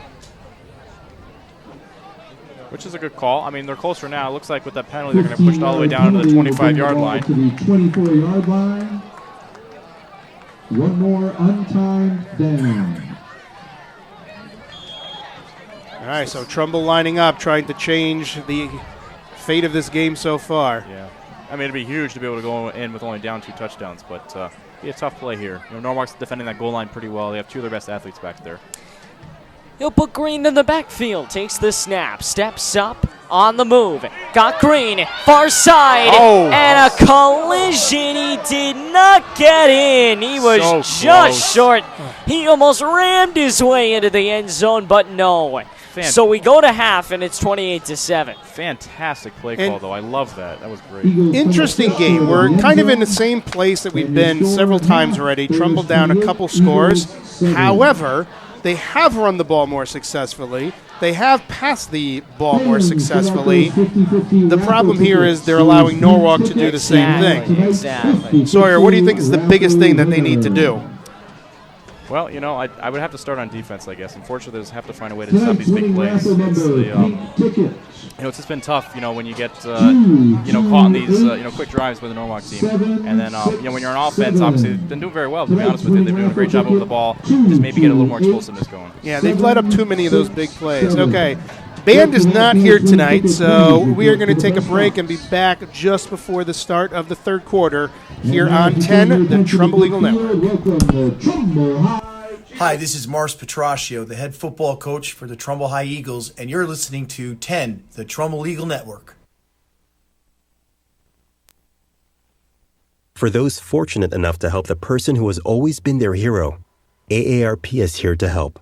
Find the care guides you need to help at aarp.org/caregiving. Brought to you by AARP and the Ad Council. Hey, hon, what you doing with your phone? Do flowers have best friends? I don't know. Hey, look. Whoa. Some answers can only be found in nature. Discover the unsearchable. Visit discovertheforest.org to find a trail near you. Brought to you by the United States Forest Service and the Ad Council. Next Thursday, you will be caught in an extreme flash flood. Disasters don't plan ahead, but you can. Talk to your loved ones about making an emergency plan. Get started today at ready.gov/plan. Brought to you by FEMA and the Ad Council. To protect his family from disaster, Steve used his camera phone. Done. By taking pictures of his important documents, Steve can always have them stored online. Learn more simple disaster prep tips at ready.gov. A message from FEMA and the Ad Council. Your blood pressure numbers could change your life. Talk to your doctor about creating a plan that works better for you. Start taking the right steps at manageyourbp.org. Brought to you by the American Heart Association, American Medical Association, and the Ad Council. Donna from Louisiana. The storm just hit, and we went from donating to the food bank to needing it. Hunger is a story we can end. End it at feedingamerica.org. Brought to you by Feeding America and the Ad Council. Hi, it's Olivia Munn with my shelter pets, Frankie and Chance, reminding you that when you adopt a shelter pet, you discover all the things that make them unique. Adopt pure love at theshelterpetproject.org. Brought to you by the Ad Council, the Humane Society of the United States, and Maddie's Fund. Hey Kevin, thinking about retirement? I've thought about it, but it's too late for me to save. With Avo, a retirement coach, it's never too late. Where can I learn more? Visit aceyourretirement.org today. A message from AARP and the Ad Council. We are the boy band. Your tween made you see. We are the boy. It's painful concert number 3. We are the boy band. We're 5 and 19. We are the boy band. Always singing on key. You love your kids enough to take them to see their favorite band. Love them enough to make sure they're buckled up in the back seat. Show them you love them. Keep them safe. Visit nhtsa.gov/the right seat. Brought to you by the National Highway Traffic Safety Administration and the Ad Council. 3, 2, 1. Oh no. Which button am I? When every second counts, you can't wing it. Guys, a little help up here?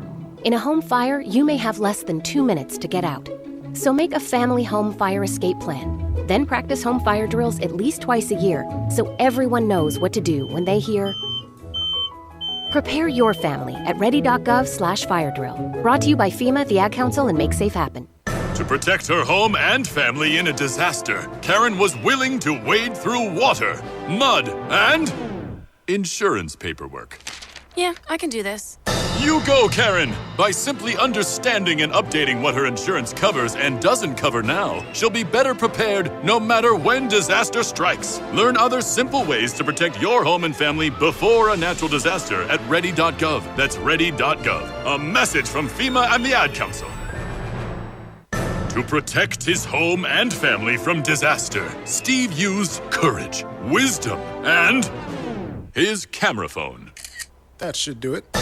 Way to go, Steve! By simply taking digital pictures of his family's important documents, Steve can always have them stored safely online, no matter when disaster strikes. Learn other simple ways to protect your home and family before a natural disaster at ready.gov. That's ready.gov. A message from FEMA and the Ad Council. Hi, it's Olivia Munn with my shelter pets, Frankie and Chance. Say hi, guys. When I adopted them, I discovered that they both have incredible personalities. Chance's sole purpose in life is to love and to be loved. Frankie is a little bit of a scoundrel and always entertaining. They're a little bit of a lot of things, but they're all pure love. Adopt pure love at theshelterpetproject.org. Brought to you by the Ad Council, the Humane Society of the United States, and Maddie's Fund. Hi, everyone. Al Roker here. As a guy with his own catchphrase, I appreciate that after 75 years, Smokey's only said, "Only you can prevent wildfires." But I'm filling in because there's a lot more to report. Like when it's dry or windy. Be careful burning yard waste, because wildfires can even start in your neck of the woods. Go to SmokeyBear.com to learn more about wildfire prevention. Brought to you by the U.S. Forest Service, your state forester, and the Ad Council. This is the story of a very special woman. Just a few knew about her superpowers. In a matter of seconds, she turned herself into a great mathematician. She masqueraded as a regular person at work, but as a superhero at home. Everyone knows her as Gabriella. I still call her Mom. Your hero needs you now, and AARP is here to help. Find the care guides you need to help, complete with tips and resources at aarp.org/caregiving. Brought to you by AARP and the Ad Council. Open calendar. What's my schedule looking like? Next Thursday, you will be caught in an emergency flash flood between Park and First Street. What? No, that doesn't work. I'm busy then. Decline. Decline. Floods don't exactly work around your schedule. Disasters don't plan ahead, but you can. It starts with talking to your loved ones about making an emergency plan. So don't wait, communicate. Visit ct.gov/DESPP. Brought to you by Connecticut Department of Emergency Services and Public Protection, FEMA, and the Ad Council. Sweet strawberry icing. You're in Goodwill, and just past that vintage denim jacket you spot miniature donut earrings. You lean in. That's the scent of shopping success. Because at Goodwill, every item you buy funds local job training and more. So bring home those donut earrings and bring home so much good to your community. Goodwill. Bring good home. Brought to you by Goodwill and the Ad Council. 145 over 92. 180 over 111. I had a heart attack and a cardiac arrest, and then a stroke. Your blood pressure numbers could change your life. Lowering your high blood pressure could save you from a heart attack or stroke. If you've stopped your treatment plan, restart it or talk to your doctor about creating one that works better for you. Start taking the right steps at manageyourbp.org. Now I'm, trying to get better, stronger than ever. Brought to you by the American Heart Association, American Medical Association, and the Ad Council. Melissa from Michigan. I work an extra part-time job serving lunch at my child's school, but I still can't afford to put food on our table. Daniel from California. Choosing whether to pay the rent or pay to fix the car to get to work doesn't leave us with much at all. Now we can't even pay for meals. Hunger is a story we can end. End it at feedingamerica.org. Brought to you by Feeding America and the Ad Council. The possibility of lung cancer can be pretty scary, especially if you're one of approximately 8 million current or former smokers at high risk. That's why SaveByTheScan.org wants you to know that now there's a breakthrough low-dose CT scan that can detect lung cancer early, and it only takes 60 seconds.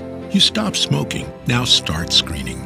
For an easy quiz to see if you're eligible, visit SaveByTheScan.org. It could save your life. SaveByTheScan.org is brought to you by the American Lung Association's Lung Force Initiative and the Ad Council. Hi, it's Olivia Munn with my shelter pets, Frankie and Chance. Say hi, guys. When I adopted them, I discovered that they both have incredible personalities. Chance's sole purpose in life is to love and to be loved. Frankie is a little bit of a scoundrel and always entertaining. They're a little bit of a lot of things, but they're all pure love. Adopt pure love at theshelterpetproject.org. Brought to you by the Ad Council, the Humane Society of the United States, and Maddie's Fund. Hey, Kevin, thinking about saving for retirement? Yeah, but how do I start? It's easy with Avo, a retirement coach. Let's learn the Avo bet. A is for taking action. Not anxiety? No, Kevin, you're gonna be fine. You sing? Barely. V is for variety. Huh, change up my strategy. Okay. O is for optimize your savings. Let Avo lead the way. Visit aceyourretirement.org today. A message from AARP and the Ad Council. Wake up and text. Text and eat. Text and meet up with a friend you haven't seen in forever. Hi. Oh, hey. Text and complain that they're on their phone the whole time. Text and listen to them complain that you're on your phone the whole time. Text and whatever. But when you get behind the wheel, give your phone to a passenger. Put it in the glove box. Just don't text and drive. Visit StopTextsStopWrecks.org. A message from NHTSA and the Ad Council. Hey, y'all, Jeff Foxworthy here. Now, if you've ever found yourself repeating the same thing over and over for 75 years, you might be Smokey Bear. Only you can prevent wildfires. That's why I'm filling in for Smokey to switch things up, because there's a lot more to say. And I should know because my grandfather was a firefighter. And one of the things he taught me is that the people that love the outdoors the most are often the ones accidentally starting wildfires, which means always BYOB. No, bring your own bucket to the campfire. And be extra careful with things like burning yard trimmings. Don't just walk away, or chances are you might be starting a wildfire. So for the love of the outdoors, go to SmokeyBear.com to learn more about wildfire prevention. Brought to you by the U.S. Forest Service, your state forester, and the Ad Council. Your daughter doesn't want to talk about why her room is a horrible mess. Your son doesn't want to talk about why he's wearing mismatching socks. Your spouse doesn't want to talk about their bad haircut. Families don't have to talk about everything, but they should talk to plan for an emergency. Pack basic supplies in a go bag: water, canned food, flashlights, batteries, medical supplies, IDs, and some cash. Talk about where you'll meet in case you lose one another. And of course, don't forget to pack the dog treats. Talk to your family and make an emergency plan. Go to nyc.gov/readyny or call 311 to make your family's emergency plan. Brought to you by New York City Emergency Management and the Ad Council. Wake up and text. Text and eat. Text and catch the bus.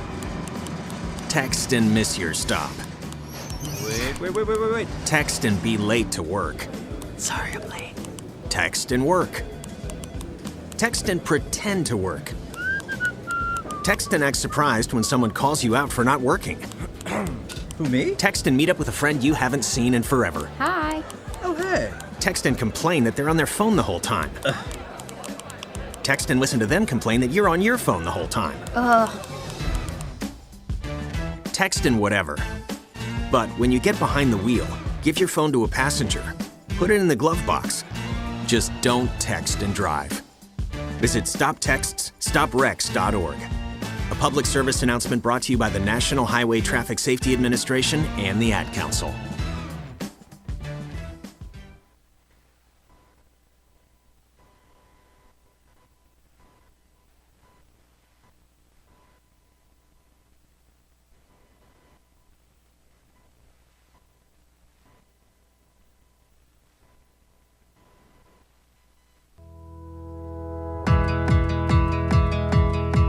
ACBI is the largest privately held insurance broker in Connecticut, specializing in personal and commercial insurance.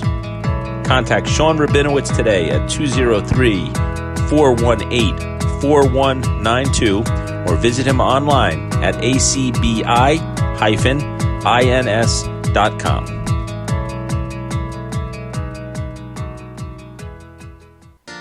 Visit Paramenis Dental Group at our new state-of-the-art office at 105 Technology Drive right here in Trumbull, where we promote healthy teeth and gums for the whole family. Call Paramenis Dental at 203-459-8990 and visit us online at paramenisdentalgroup.com.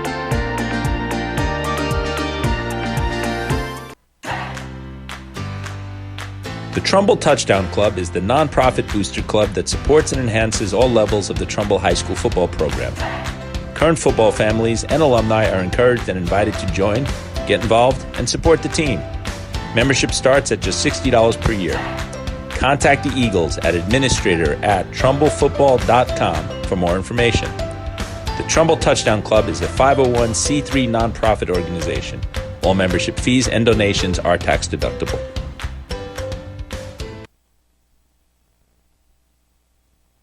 For those fortunate enough to help the person who has always been their hero, AARP is here to help. Find the care guides you need to help at aarp.org/caregiving. Brought to you by AARP and the Ad Council. Hey, hon, what you doing with your phone? Do flowers have best friends? I don't know. Hey, look. Whoa. Some answers can only be found in nature. Discover the unsearchable. Visit discovertheforest.org to find a trail near you. Brought to you by the United States Forest Service and the Ad Council. Next Thursday, you will be caught in an extreme flash flood. Disasters don't plan ahead, but you can. Talk to your loved ones about making an emergency plan. Get started today at ready.gov/plan. Brought to you by FEMA and the Ad Council. To protect his family from disaster, Steve used his camera phone. Done. By taking pictures of his important documents, Steve can always have them stored online. Learn more simple disaster prep tips at ready.gov. A message from FEMA and the Ad Council. Your blood pressure numbers could change your life. Talk to your doctor about creating a plan that works better for you. Start taking the right steps at manageyourbp.org. Brought to you by the American Heart Association, American Medical Association, and the Ad Council. Donna from Louisiana. The storm just hit, and we went from donating to the food bank to needing it. Hunger is a story we can end. End it at feedingamerica.org. Brought to you by Feeding America and the Ad Council. Hi, it's Olivia Munn with my shelter pets, Frankie and Chance, reminding you that when you adopt a shelter pet, you discover all the things that make them unique. Adopt pure love at theshelterpetproject.org. Brought to you by the Ad Council, the Humane Society of the United States, and Maddie's Fund. Back here at McDougal Stadium, we are just awaiting the kickoff, moments away. All right. Trumbull getting the ball, Norwalk kicking off from right to left.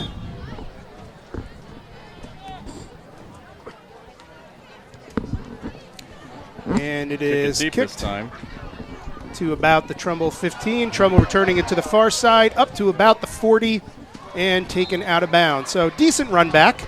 Gives Trumbull pretty good field position to start this first drive. And let's see what adjustments are going to be made. Definitely can't be doing what they were doing earlier. Yeah, you know, like you said, they've been moving the ball well, which is what we like to see. However, just we're missing that big play. And once we catch that, you know, we should be okay.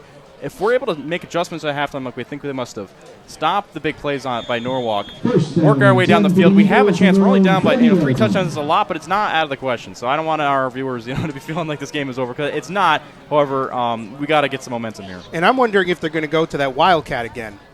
Doesn't look like it right now, but I would not be surprised if in coming drives you could very well gets be right. switched over.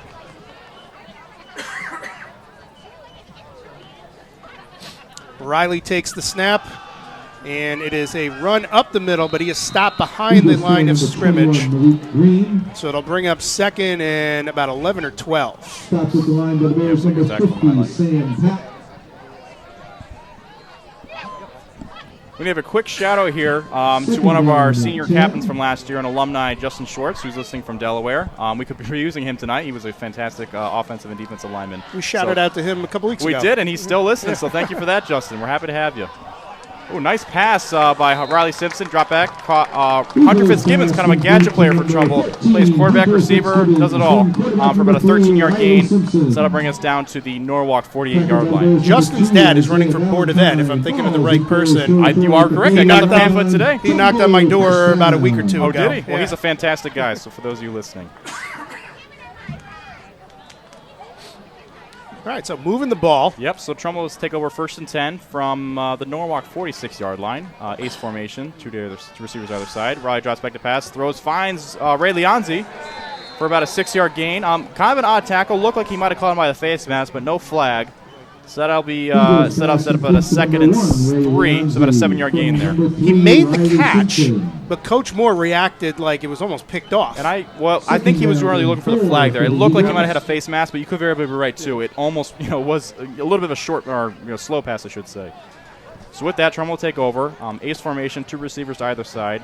Riley drops back to pass, looks to his right, throws, finds Ryan Quinn, who makes a nice move and cuts it up the field for about an 8-yard gain, so that'll be another 1st down for Trumbull.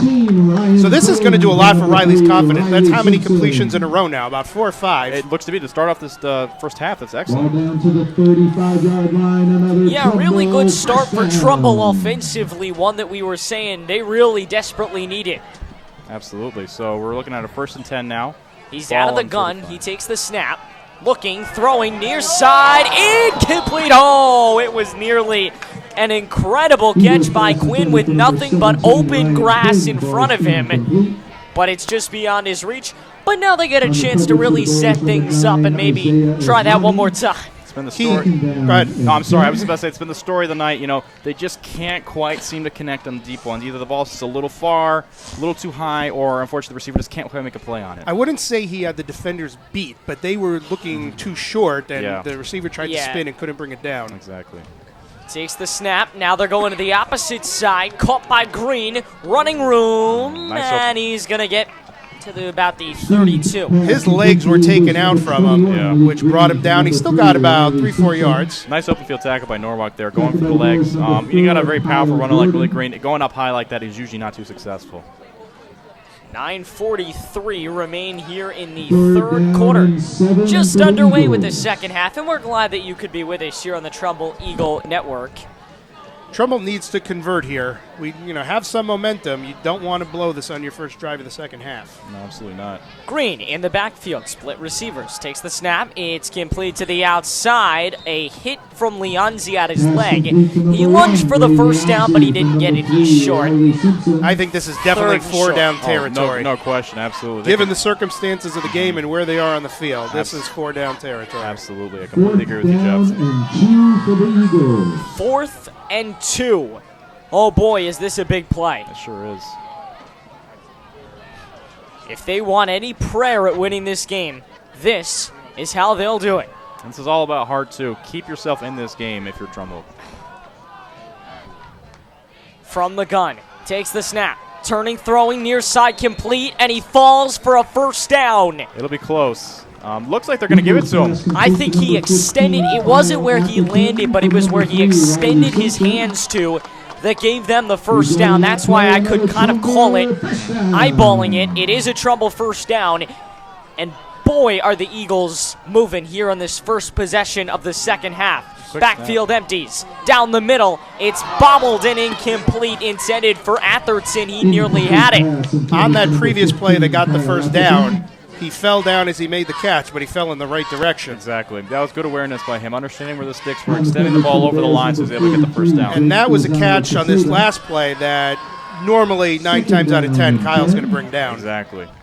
But if you're going to be that star receiver, you do have to make those plays, unfortunately. You can't allow... Especially when the team needs it most exactly. right now. This is where a leader has to step up and make a play for the team. It's second down. He takes the snap. He's back to throw. Fakes to the far side. Runs to the near side. Now stops. Throws. End zone. Incomplete. That was a dangerous pass into close. traffic. Leonzi was in big-time coverage, and he nearly caught it for a touchdown, rather. But he was in double coverage, so that was a very risky pass. Yeah, kind of an odd, turn of events. So Riley was originally rolling to his right, reverse field to the left.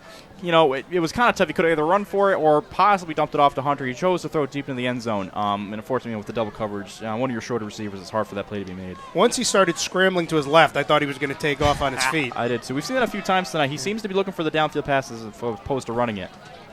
But he needs to be more careful when he's putting it down there. Yeah. 8:16 to go. Pass Nice near play by side, Malik. complete. Green breaks the tackle and gets some yardage. On 3rd and 10, Malik made a nice move to pick up a few extra yards, and I think he might have gotten the first down. If not, it's 4th down and incredibly short. Exactly. A little bit of a basketball move there, wasn't it? Posting him up, going up for the layup. I liked it. So it's 4th and maybe 1. Yep. Big 4th down here again. Trumbull really got a score here. Riley looking to the sideline to see the play from Coach Moore. Are they going to go with the QB sneak again? Looks like they might. Perhaps they'll try to draw him Gotta off see if sides, too. Malik comes in closer to give him a push. It looks like he would have gotten it. He has definitely got it. Great job by Riley there, understanding where the back is on the defensive line, finding that hole and pushing his way forward. And went right up the middle, so that had to have been a good block by Big Jake Delfino to give him that hole where he picked up not just the 1 yard, but maybe 2 or 3. Exactly. That was a great job. So Trumbull moving here. So we got a 1st and 10. Ball on the 14-yard line. Oh, there we go. Riley drops back to pass. End zone, and it's caught for a touchdown. And that's exactly what we needed to see on this opening drive of the second half to bring this within 2 scores. Hey, it's not over yet. Wait, we were complaining about how bad this game was at halftime, and Trumbull just made it a whole lot more interesting. Something might have happened. I don't know if there's a flag, but Coach P is fired up on the sideline. There is a flag. It would just be heartbreaking if that was against Trumbull. It is. That's a shame. 7:21 to go, and it is a flag against Trumbull. Wow. It is frustrating when you're just so desperate for some momentum and something like that happens. It's really tough. So that'll move them back 10 yards. Just when you think they have it going, just like Coach P said, there's always a mistake that's causing the wheels to come off. Yeah, sometimes you just can't help but beat yourself, and that's what we happen to see here tonight. Coaches have been a fantastic job putting them in the right position. It's just unfortunate these players, are just having a hard time, grasping these opportunities. First down though, so with the touchdown, they will get a first down. They don't lose a down on that.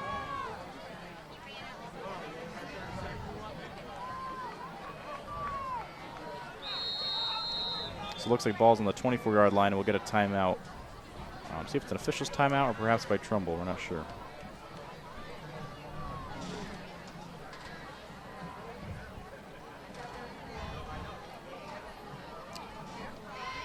But if you're Trumbull here, don't get discouraged by that. You were able to move the ball. Remember, you did score a touchdown, regardless of the fact that it was called back. So, work off that momentum in itself. Understand you could do it again, and keep playing within your means here. I like what Riley's doing. He's staying confident, staying calm, finding open receivers, not forcing it too much. And we'll see what they decide to go to here. Ball's in the right hash, so unfortunately Kyle and Ryan Quinn, probably the two of the more talented receivers, are kind of scrunched towards the sideline. But it looks like they're playing with 2 high safeties, so Kyle is open for a short pass. And Malik off the right hip of Riley, not behind him. Yep. A little discussion down there by the refs. We are still waiting for the ball to be, or forget the word from the officials, and he's talking to Coach Petrosio now. Coach P wanting an explanation, and rightfully so. I imagine it was a holding call is what they were calling on that, but I personally didn't see it myself. But Coach Petrosio not very happy with that call. Yep. He's got every right to be frustrated with that because I don't really know if I would have called that myself. But regardless, looks like we got first and about 20 here. Ball on our own 24-yard line. Riley drops back to Takes pass. the snap. Slant route. It's Green. First down. He nearly carried his defender back to the original line of scrimmage. Very good yardage. Much needed there on 1st and 20. 2nd down and 10 for the Eagles. So they're able to negate the penalty on that last play. The pass to Malik Green. This time we have 3 receivers left. Kyle Atherton by himself to the right. Safety is playing over the top of them, though. They are respecting him. Takes the snap. It's complete near side for Atherton. Couple of yards gained. 3rd and Kyle Atherton from quarterback number 3, Riley 6. Simpson. Yeah, coming up. 6:30 left, 3rd quarter. Norwalk leading 28-7. For the Eagles. Trumbull with the ball on the Norwalk 9. 3rd down, 6 yards to go. 6:16 remain. Trying to here get in that the touchdown 3rd back. quarter.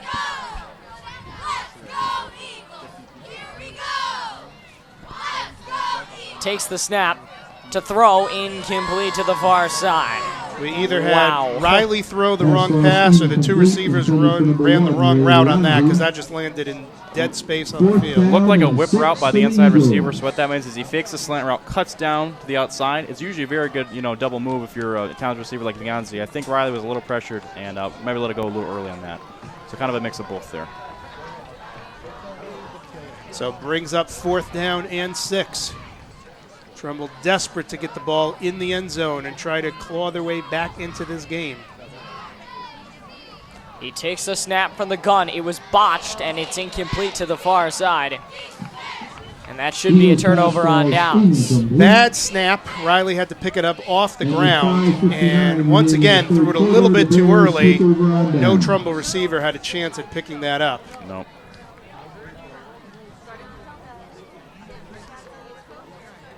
Can't have those mistakes, especially when you're trying to claw our way back into a game like this. But now we get a chance to see if our defense is able to make some adjustments at halftime, and hopefully be able to stop this torrent Norwalk offense. That's just been and on a heartbreaking on that because it looked like they had the ball in the end zone at one point, which was going to start bringing them back. But those flags get you. Unfortunately, that's the way of the game. You're right. We'll see what Norwalk can do in offense here. Looks like they keep their starters in, as one would expect. Just under 6 minutes. Looks like they got the ball on their own 10-yard line, so they got the whole field to go. 5:59 left in the quarter. Just underway here in the second half. Flaps his hands, takes the snap, a handoff, a lot of running room, and a huge run to the near side for their main running back, Cameron Edwards. Number 1, Cameron Edwards. Boy, can that guy run. And it took more than one defender to bring him down once again. It wasn't even a solid tackle. It was really more of a trip up his head that got him down. First down and 10 for the Bears. I think they'll take over now. 1st and 10 on their own 27-yard line or so. 5:35 remain. 28-7, run to the far side, and another big gain for Edwards. Still going across midfield, pushed out just before the 40. Trumbull's still not figured out the answers to stopping those big running plays. Pushed out of bounds by the Eagles. It's not the defense. They were put in the right spot. They just are not tackling again. First down and 10. So Norwalk with the ball. Now on the Trumbull side of the field, on the Trumbull 45. 5:22 third quarter. Ball on the far hash. And just to make a point from before, when you're leading tacklers or both your safeties, that usually doesn't bode well for how your defense is performed, just because it's generally speaking, you want your D-line linebackers to make most of the tackles, because it means the ball isn't moving too far. You're making tackles way too far deep, further than you want.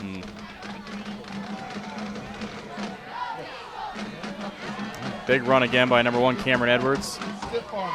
Pushes it all the way down to the Trumbull 15-yard line. Another huge gain. And Trumbull once again not able to make solo tackles. Officials, timeout. And we have a player down for Norwalk, so we will take a quick break and be right back here on 10. Hi, this is Mike King, Director of Athletics for the Trumbull Public Schools, and you are listening to the Trumbull Eagles Network, number 10. Donna from Louisiana. The storm just hit, and we went from donating to the food bank to needing it. Hunger is a story we can end. End it at feedingamerica.org. Brought to you by Feeding America and the Ad Council. Hi, it's Olivia Munn with my shelter pets, Frankie and Chance, reminding you that when you adopt a shelter pet, you discover all the things that make them unique. Adopt pure love at theshelterpetproject.org. Brought to you by the Ad Council, the Humane Society of the United States, and Maddie's Fund. Back here at McDougal Stadium, Norwalk player walking off under his own power. For those of you listening at home, Cameron Edwards has just passed 100 yards rushing. So he's got 101, and Kyle Gordon's at 154. Marlon Malik Green's got 12 rushes for 72 yards, so he's averaging a healthy 6 yards per carry. But unfortunately, as far as the run game goes, one team has been more successful than the other. Yeah, Trumbull has not been able to stop. And it's not even, like we said, it's not that they're getting 4-yard run, a 5-yard run. They're getting a 25-yard run, a 35-yard run. I mean, credit to the Norwalk offensive line. They're doing a great job holding those defensive linemen, freeing up the running back to make plays in the secondary. And that's huge if you're a run-first team like Norwalk is.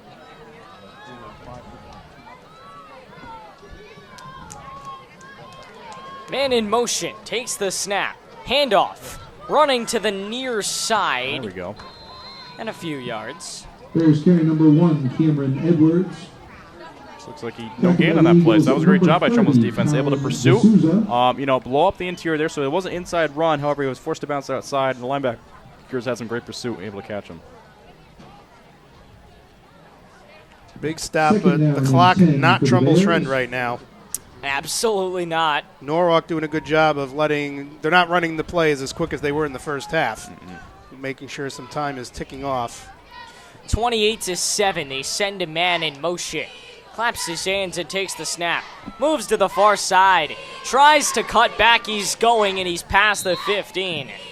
Good run from Gordon. Kyle Gordon. But again, nice pursuit by Trumbull, extending the play to the outside, forcing him to cut back where the linebackers are sitting, and that's how you're supposed to play the run. Is like I said, extend it to the outside, force the runner to cut back inside where all your defenders are, not let him catch that sideline. Seems like the quarterback for Norwalk was given the green light to run an option. If you don't see it right away, take off, knowing that he's got his feet, because so many plays, if he doesn't see someone right away, knowing how good he is on the ground, he's able to run and pick up quite a few. You're absolutely right, Jeff. That opens up the playbook so much when you're a play caller, when you have a quarterback who can make plays both running and passing it.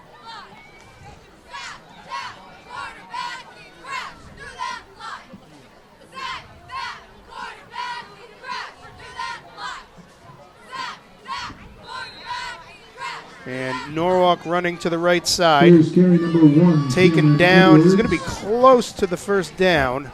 Looks like he might have got us. It'll be first and goal now. Ball on the Trumbull 9-yard line, maybe Trumbull 10.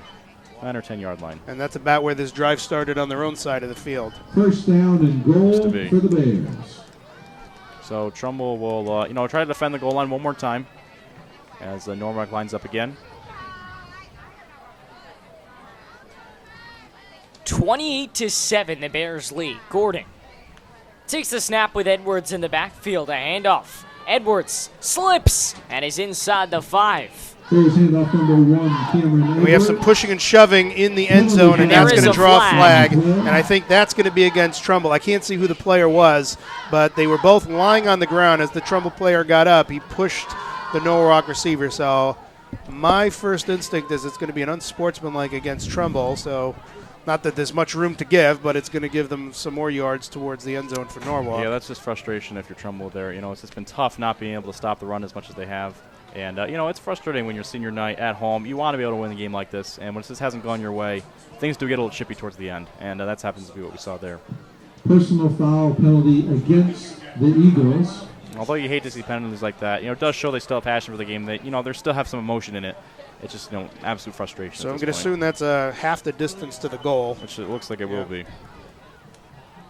This will be first. Can't quite tell what yard line they're on. I'm going to say 1st and 3. Norwalk with the ball. One of the Trumbull players being helped onto the bench on the sideline. Is that Teixeira? Yep, looks like number 89, our defensive end, Ryan Teixeira. He is limping off. That's a big man. We do not want to lose him.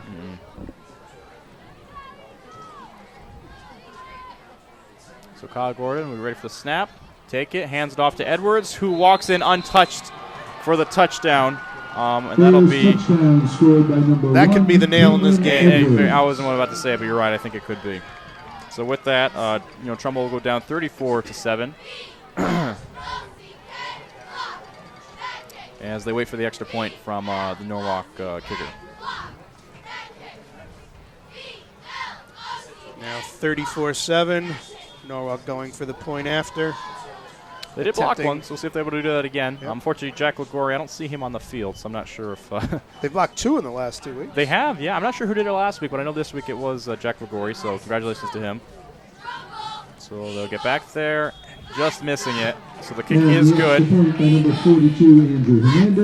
Kick is good, so now Norwalk takes the lead 35-7. We have 2 minutes, 41 seconds remaining in the third quarter.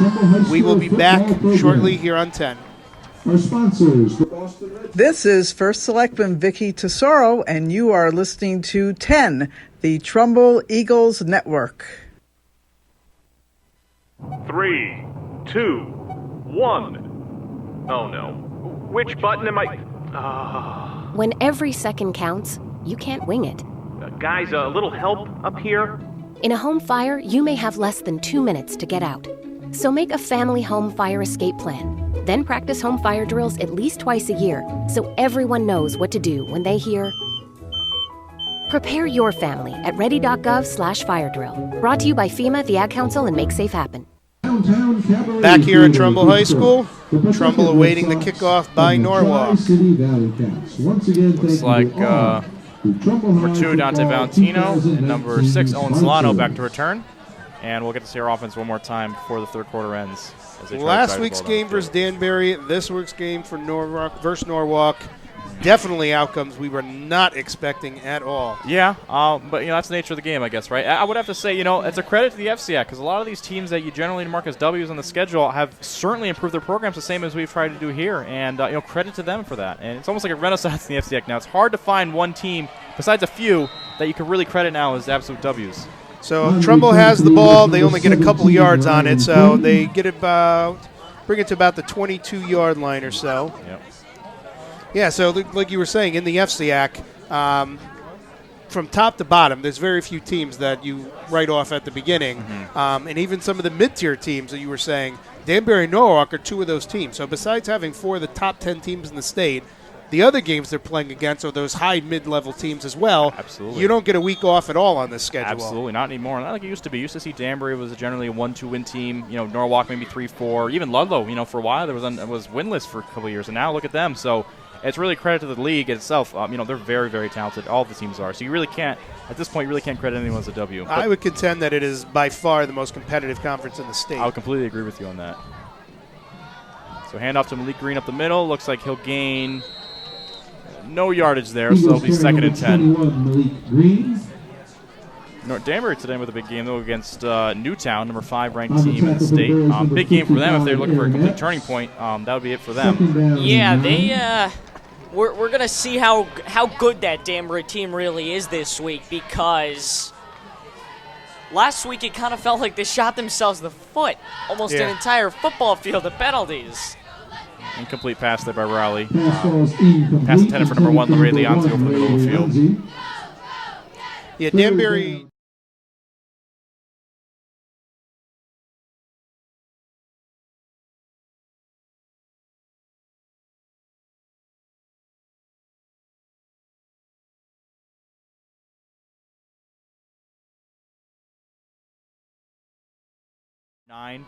So a win like that against a big double L power school like Newtown will give them a lot of those playoff points they're looking for.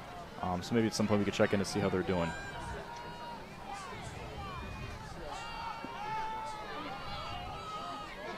That one is tipped and nearly intercepted on the near side. Pass falls incomplete, broken up on the play. Newtown is one of those teams playing in the SWC. Simeon. I have a friend who's a former coach at Newtown, and I always used to bust his chops and say, a Newtown season is going 10-0 in the regular season, and they're getting blown out in the first round of the playoffs. Yeah. But after they've had some big wins, they beat, was it Shelton? They beat Shelton this year, exactly. I mean, if you get to beat West Haven, Fairfield Prep, Shelton, and actually I have to admit, with the new scheduling lines they've been doing in the SEAC now, it's been huge for a team like Newtown, for example, because as you just said, they generally play in a weaker conference, SWC. Besides Massac, there's not very many contenders in there. So it's great for them to get some playoff experience prior to the season.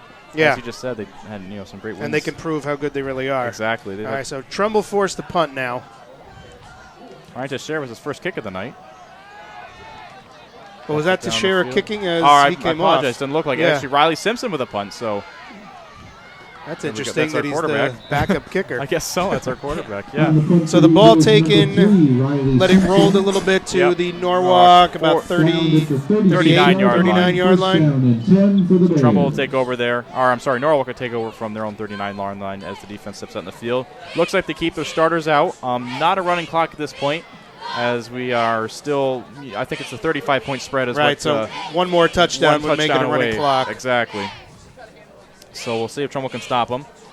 Yeah, real quickly here, guys. You're going to hear a lot of Jeff and Sawyer over the next few weeks. I'm stepping aside, letting them get acclimated to each other. They'll bring you the play-by-play of New Canaan, West Hill, and St. Joe's.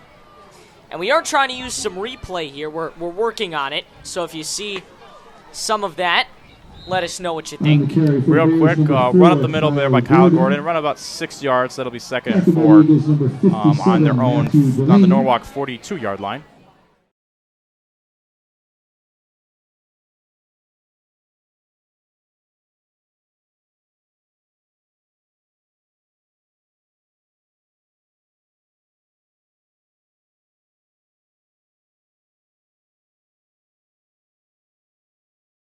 Well, they can take their time. Yeah. Guess they got no rush at this point. Clock is their friend, not Trumbull's. Exactly. So they will line up. Running back behind him. Running back goes in motion. That's Edwards. Kyle Gordon looks to pass. QB draw. Cuts it out to the right side and then breaks it up the middle. And is tackled for about another 6 yards. So they give him a first down at the Norwalk 46-yard line. Or 47-yard line, excuse me. He fell forward, giving him that extra little momentum. Yeah. And I'm pretty sure they're going to give him the first down on that. And they are. I think you're right. Exactly. It's a great run by Kyle Gordon. They're just being very shifty, finding the gap, and finding a way to avoid the hit that would stop him short of that extra yard or two. So he's able to drive forward for an additional yard.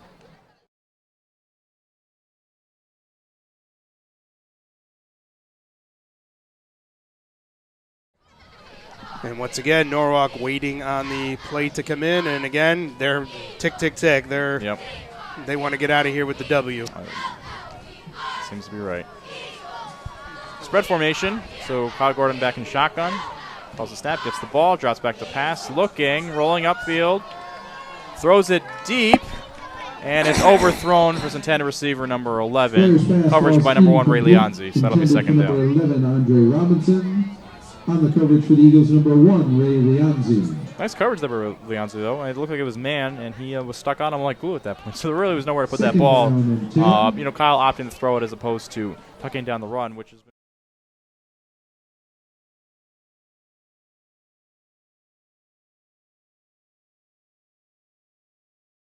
Tell they're both frustrated right now, trying to figure out what to do. I'm sure.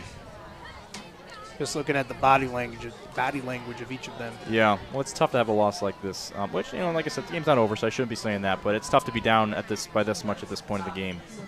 Especially when you're hoping to get a win. So handoff up the middle to number 1, Ray Edwards, and he's hit by a gaggle of Trumbull defenders. Stopped for about a 3-yard gain. So good defense there by Trumbull, and that'll give us a 3rd down and 7. And I think that might be the end of our 3rd quarter here. So we're heading into the 4th. Okay, so we will take a quick timeout and be back with the final quarter here from Trumbull High. Hi, this is Principal Rickert, principal of Hillcrest Middle School, and you are listening to 10, the Trumbull Eagles Network. To protect her home and family in a disaster, Karen was willing to wade through water, mud, and insurance paperwork. Yeah, I can do this. You go, Karen! By simply understanding and updating what her insurance covers and doesn't cover now, she'll be better prepared no matter when disaster strikes. Learn other simple ways to protect your home and family before a natural disaster at ready.gov. That's ready.gov. A message from FEMA and the Ad Council. Back here at Trumbull High School. Start of the fourth quarter. Once again, Trumbull down 35-7. Ball at midfield. Third down. See if Trumbull can get a stop here. I'd imagine Norwalk will run the ball again, so it'll test our defense. Our run defense, I should say, one more time. I'm happy to see Owen McCuskey on the defensive line for Trumbull. He got hurt. He got injured his foot or his ankle in the last game, really? And he limped off the bus into the locker room when the bus got back to Trumbull High last week. Yeah. So definitely a good thing to see that he is healthy and playing. Absolutely. He's been a little quiet tonight, but like I said, first time I noticed him, so hopefully I'll make a play here. Yeah, did not want to see the game without fish stick. No, definitely not. Pass by Kyle Gordon completed, number 3. Did he control that on the ground? I think he did. They're going to give it to him, yeah. So it looks like it'll be a gain of about 8 yards, so a first down. He made the Norwalk receiver made the catch, sliding into the ground, but was able to maintain control and keep the ball off the turf. Absolutely.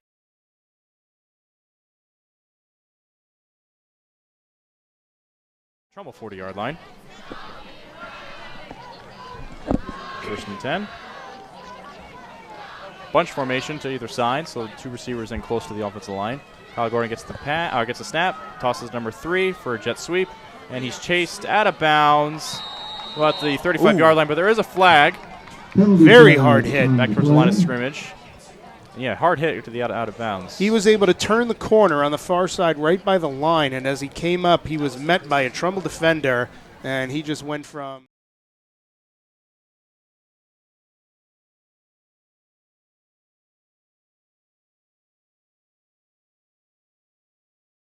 20 miles an hour. What's the? I'm not quite sure. It'd be an interesting fact to check in on. Perhaps next time. Maybe he can even go faster. I don't know. Yeah, he's certainly quick. But nonetheless, so they are going to be pushed back. There was a holding call on them, so that jet sweep will be nulled. And that'll give us, or give them, I should say, I think we would keep the first down. So first and about 20. Ball on midfield again. So again, another holding call by Norwalk. Repeat first down. So first and 20, ball on the 50. Spread formation, so they have 2 receivers to either side. Looks like they had a switch in at quarterback now. So Kyle Gordon has checked out. Looks like we have number 16, if I could tell, coming in. They get the snap, or number 10, I should say. Hands up the middle to Edwards, who gets back all the yards they lost in the holding call and gains plus another a few 9. more. Yeah, so he gains about 12 yards. Clock will continue to run, and we'll get a second down at about 8.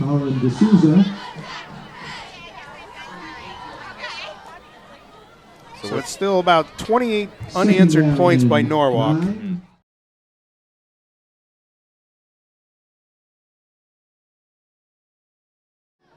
After that first drive, they've moved the ball. They just haven't been able to get into the end zone, unfortunately.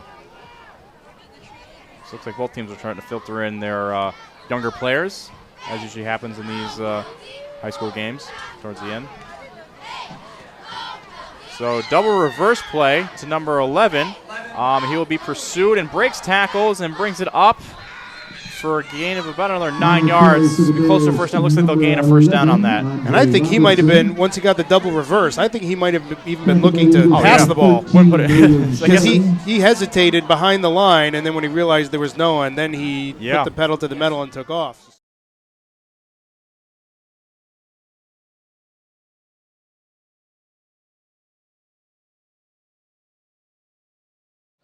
So it'll be first and 10 now for Norwalk, ball on the 30-yard line.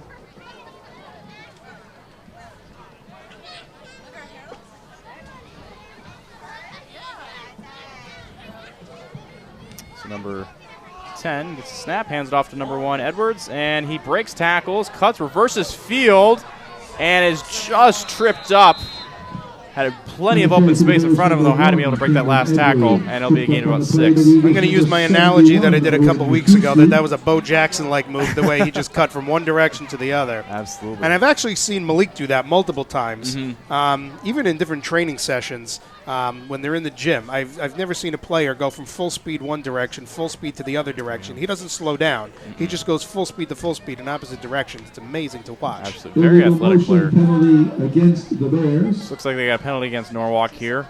Illegal motion, which will push him back. So that will negate that run. So it'll be first down still. First down at about 15. So it'll be on the ball on the 34-yard line. 9.5 minutes to play. Still in our fourth quarter here. Ball on the Trumbull 34. Clock running down.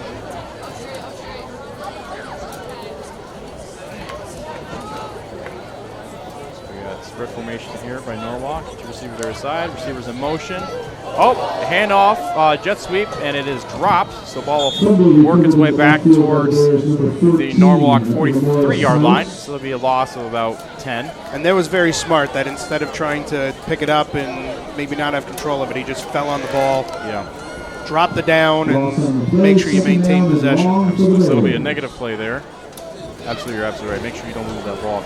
So that'll give them a second and about 30. Ball on the Norwalk 43-yard line. And it looks like the officials are taking a timeout. Not exactly sure what they're talking over. Are they discussing that penalty further? I'm not sure. Yeah, I'm not sure either. Maybe perhaps the spot of the ball. I'm not you're right. We'll find out. Defense comes over to get some word from the sideline here. Coach Petrosio again. The headsets are off. 8 minutes 42 seconds left. What does that tell you about his thought process right now? He's very upset. Yeah. Fantastic coach. He will fix this, no question about it. That's not, it's just unfortunate now. For these kids too, because they're good players. It's just, it's hard when when you don't expect to come into a game like this and have this result. It can be very frustrating. And Coach P will absolutely right this ship. I have no question about it. But at this point, you're absolutely right. This is probably So did they wave off the flag? It looks like it, yeah. So I'm not quite sure, why they moved the ball up, but like you said, I guess because they waved off the flag. So it'll be second down now and 14.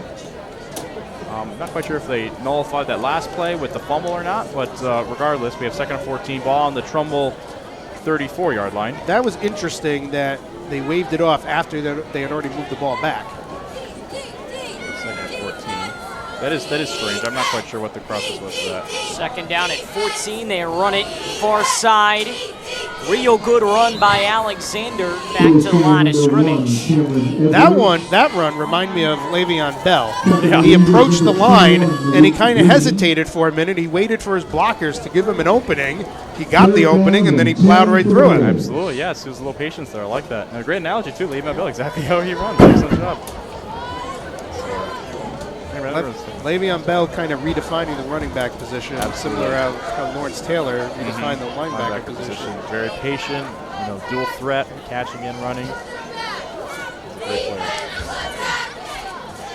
And up to number 1, and he Another breaks big it run, up the field. And he is gone for a touchdown. And that will put us at, point after, if that's good, that will put us at the running clock. It will, yes. Gashes him right up the middle there. Big hole, just such great speed, able to break through. We'll get another look at this. Real good run. Straight down Broadway.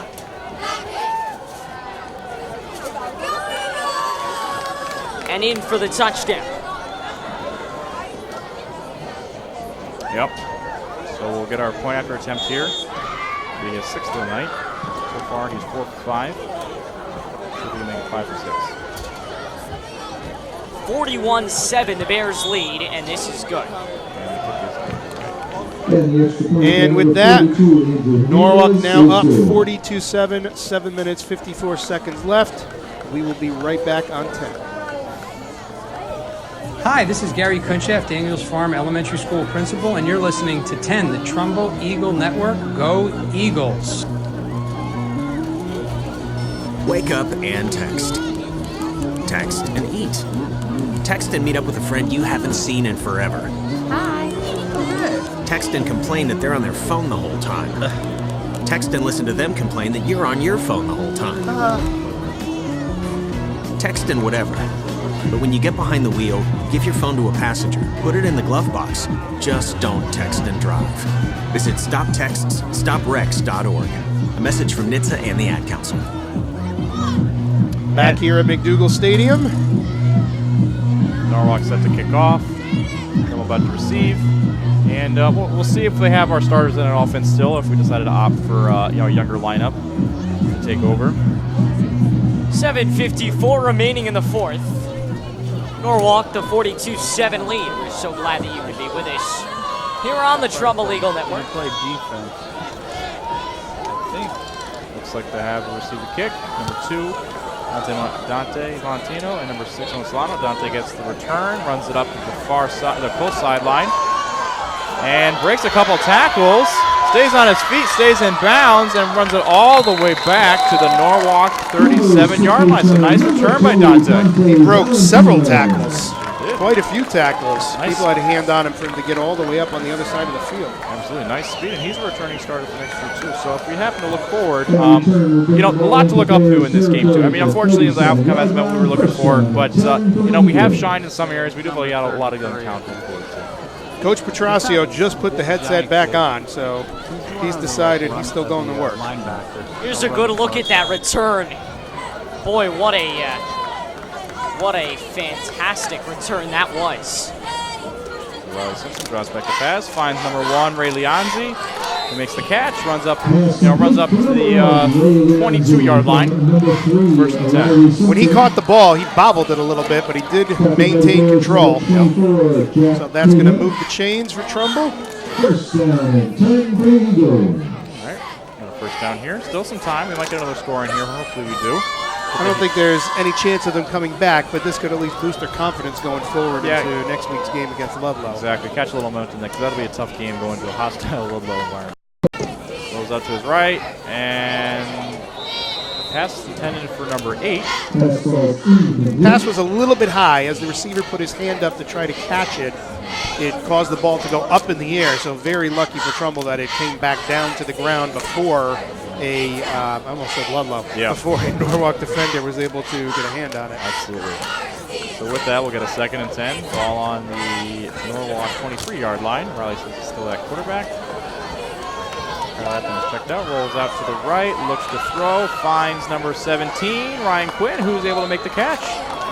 Nice completion there. That'll give us another first down. He's been a big contributor, Quinn, tonight for Trumbull. He has. I mean, unfortunately, with he did have a touchdown catch, which was called back. But other than that, he's probably had 4 or 5 receptions here for a decent game for him. Let's see Riley line up again. Running back behind him, that's Billy Colbert. Riley drops back to pass, looks, throws to number 87, Jonathan Silva.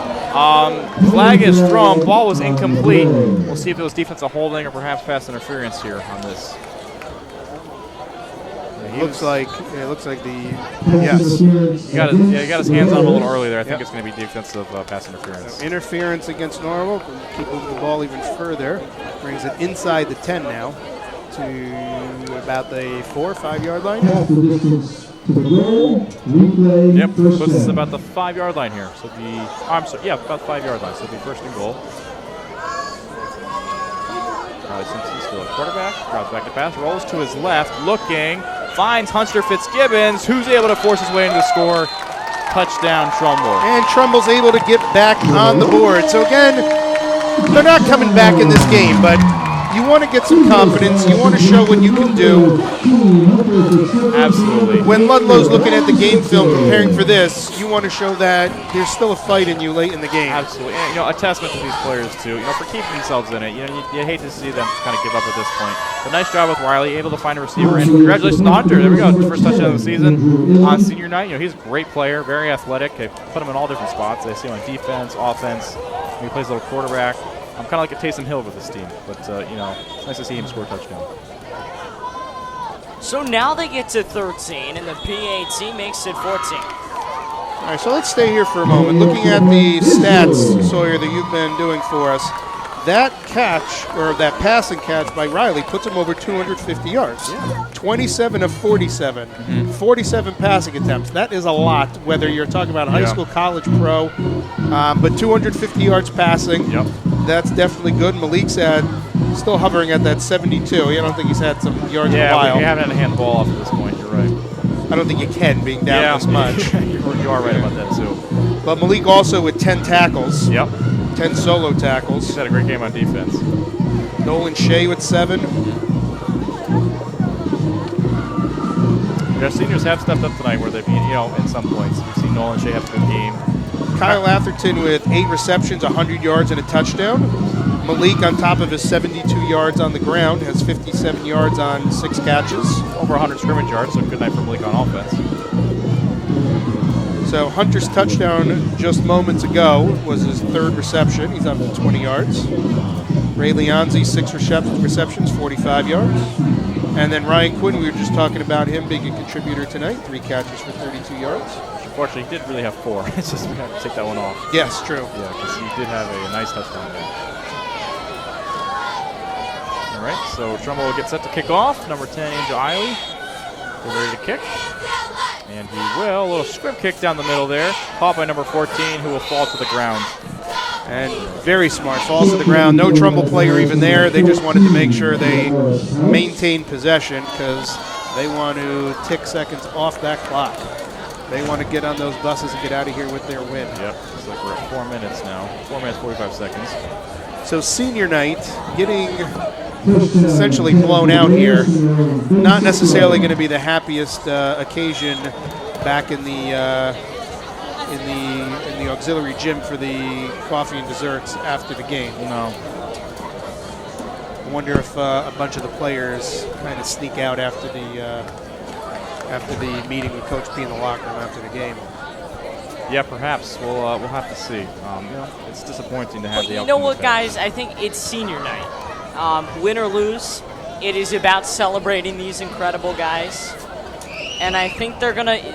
Teams have this. Some teams have this miraculous ability to just put a loss behind them and recover. So handoff to the left side. Flag is thrown. Penalty flag on the play. Holding penalty against the Bears. So another Norwalk penalty holding will bring it back again.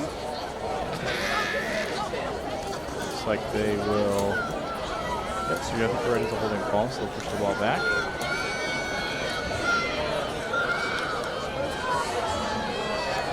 So they made another quarterback switch here for Norwalk, number 6 now. Quarterback. They definitely want to get some of their younger guys in to see what they can do on the varsity level. Yeah, which I'm not quite sure if Kyle going to a senior or a junior. If he is a senior, then it would be a great idea. Put some injuries in. But you never know. Injuries are part of the game. It's nice to have a little experience behind you. Is that big Jake Delfino standing all by himself on the far side? It is. Yeah. He's about 10 yards behind, maybe about a little less. Well, now he's walking towards it, but standing by himself, contemplating what's happened tonight. One to the left. Ball comes out. Ball came loose, and they must have heard a whistle because nobody made any effort to go after it. Yeah, I think you're right. Quarterback is Connor Gilchrist. I imagine he's another class most in time, or does he get sophomore or freshman? Now, did they have, for some of these teams that were playing, the software using for the stats, did you have to input the other teams' rosters? No, for the most part, they are all there. The only team that did not have a roster was the Bridgeport Central. Otherwise, yes, we've had rosters for every team, which is fantastic. So I do have the names.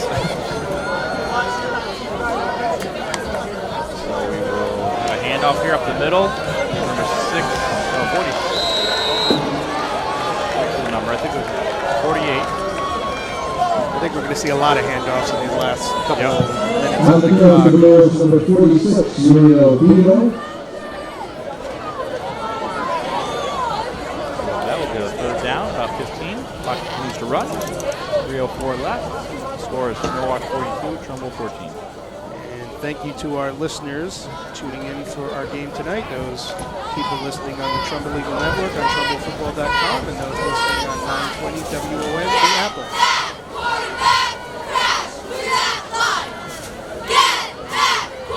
Third and 15. Number 6, drop back to Gilchrist, drop to the pass. Pass is incomplete, broken up by number 12, Elder Champion. And on the ball, not really a chance for an interception. No, he was stretched to get that ball. You're right. Still a good play regardless, though. Nice job by Jim Rail sticking his hand out. Knocking it down. We'll get our punt, and our offense will get probably one more shot here. We'll see who they put in at quarterback. Whether they decide to opt for their starter, Riley Simmons, or they put in Cap Smucker or Bailey Gordon. Yeah, that'll be interesting decision to see in the circumstances. Yeah. Punt made by number 4, Kyle Gordon. Bounces its way, continues to make a Norwalk bounce, all the way down to the Trumbull 19-yard line. So the snap to the punter wasn't the best snap, but then it was almost like he hesitated. He took a couple steps before he got in motion to kick the ball, but he got a very lucky bounce on the Trumbull side. So that kind of negated the fact that it was a little bit of a botched snap. Yeah, which fortunately we don't have Matt News, your kick professor, so we can't quite exactly go down to the analytics of that, but I'd imagine it was a end-over-end kick, which happened to be lucky bounce. I like how he described himself as the fourth down specialist. Well, it's helpful to have one of those guys around. We'll have to have him back for a game next season. Absolutely. Most of the fans have kind of evacuated here. It looks like our quarterback question has been answered. Marcus Black steps in at quarterback. Junior. Hands the ball off to number 22, Billy Colbert. Has a nice run. About 18, 20 yards up to the Trumbull 40-yard line. Nice job there by Billy Colbert. Another underclassman we have. So a very young team here in Trumbull. Nice run there. And we'll take up again 1st and 10. Ball hands off to Billy Colbert again. Runs up. Hard run. Pushes away 4 for a gain of about 4. Again, Billy Colbert on the run. So a couple good plays here. A little bit late in the game for us to be seeing them. Yeah. But at least we could end with some positives. Absolutely. Get a look at that earlier run by Colbert. 2nd and 6. Like a quarterback, takes a snap, rolls to his right, looks to throw. Tosses it deep. Out of bounds, incomplete. You're just beyond the reach of the intended target. Number 17, Ryan Quinn was the intended target there. 2nd down. And 10. There's 1:32 left in the clock. Ball again on the 45-yard line in center field. And once again, the headphones are off for Coach Petrosio. It's been a rough night.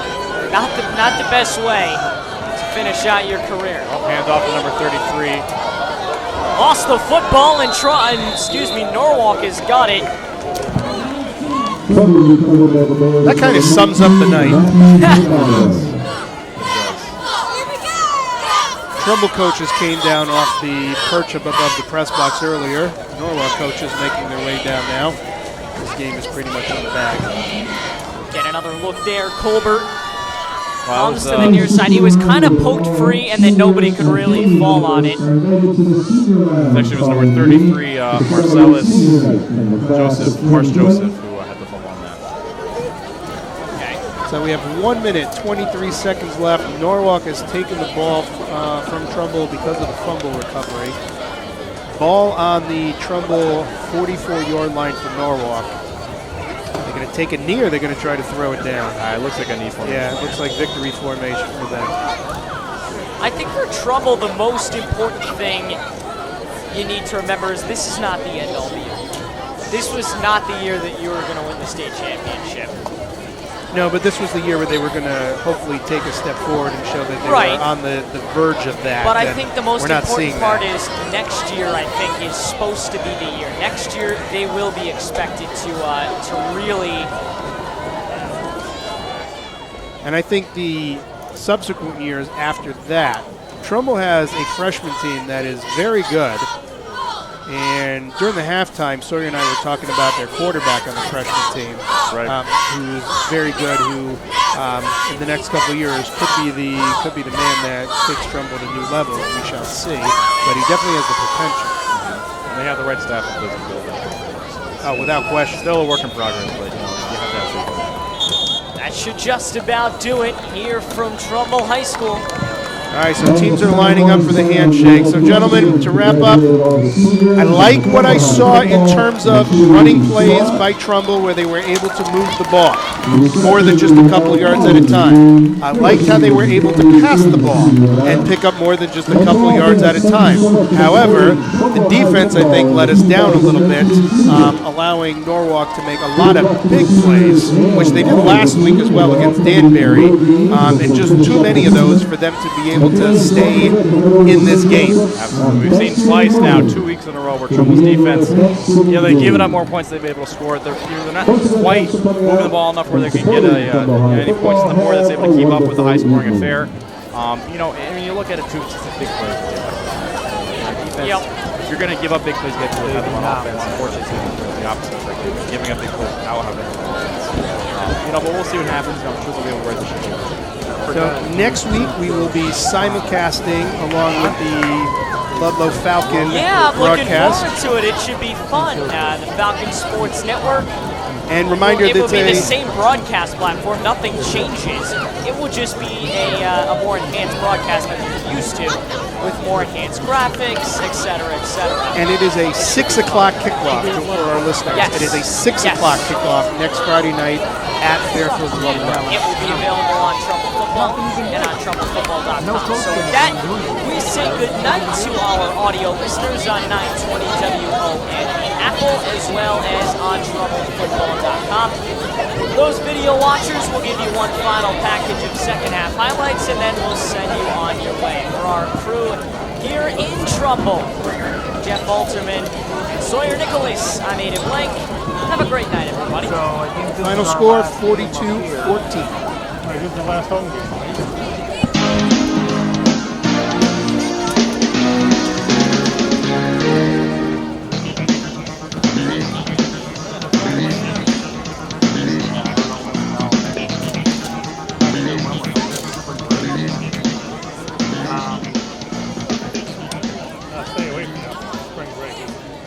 Well, it's high school spring break, so that's not the same as college. Yeah, but they get split all around. Yeah, I know. Hey, maybe I'll go party in the beach. You know?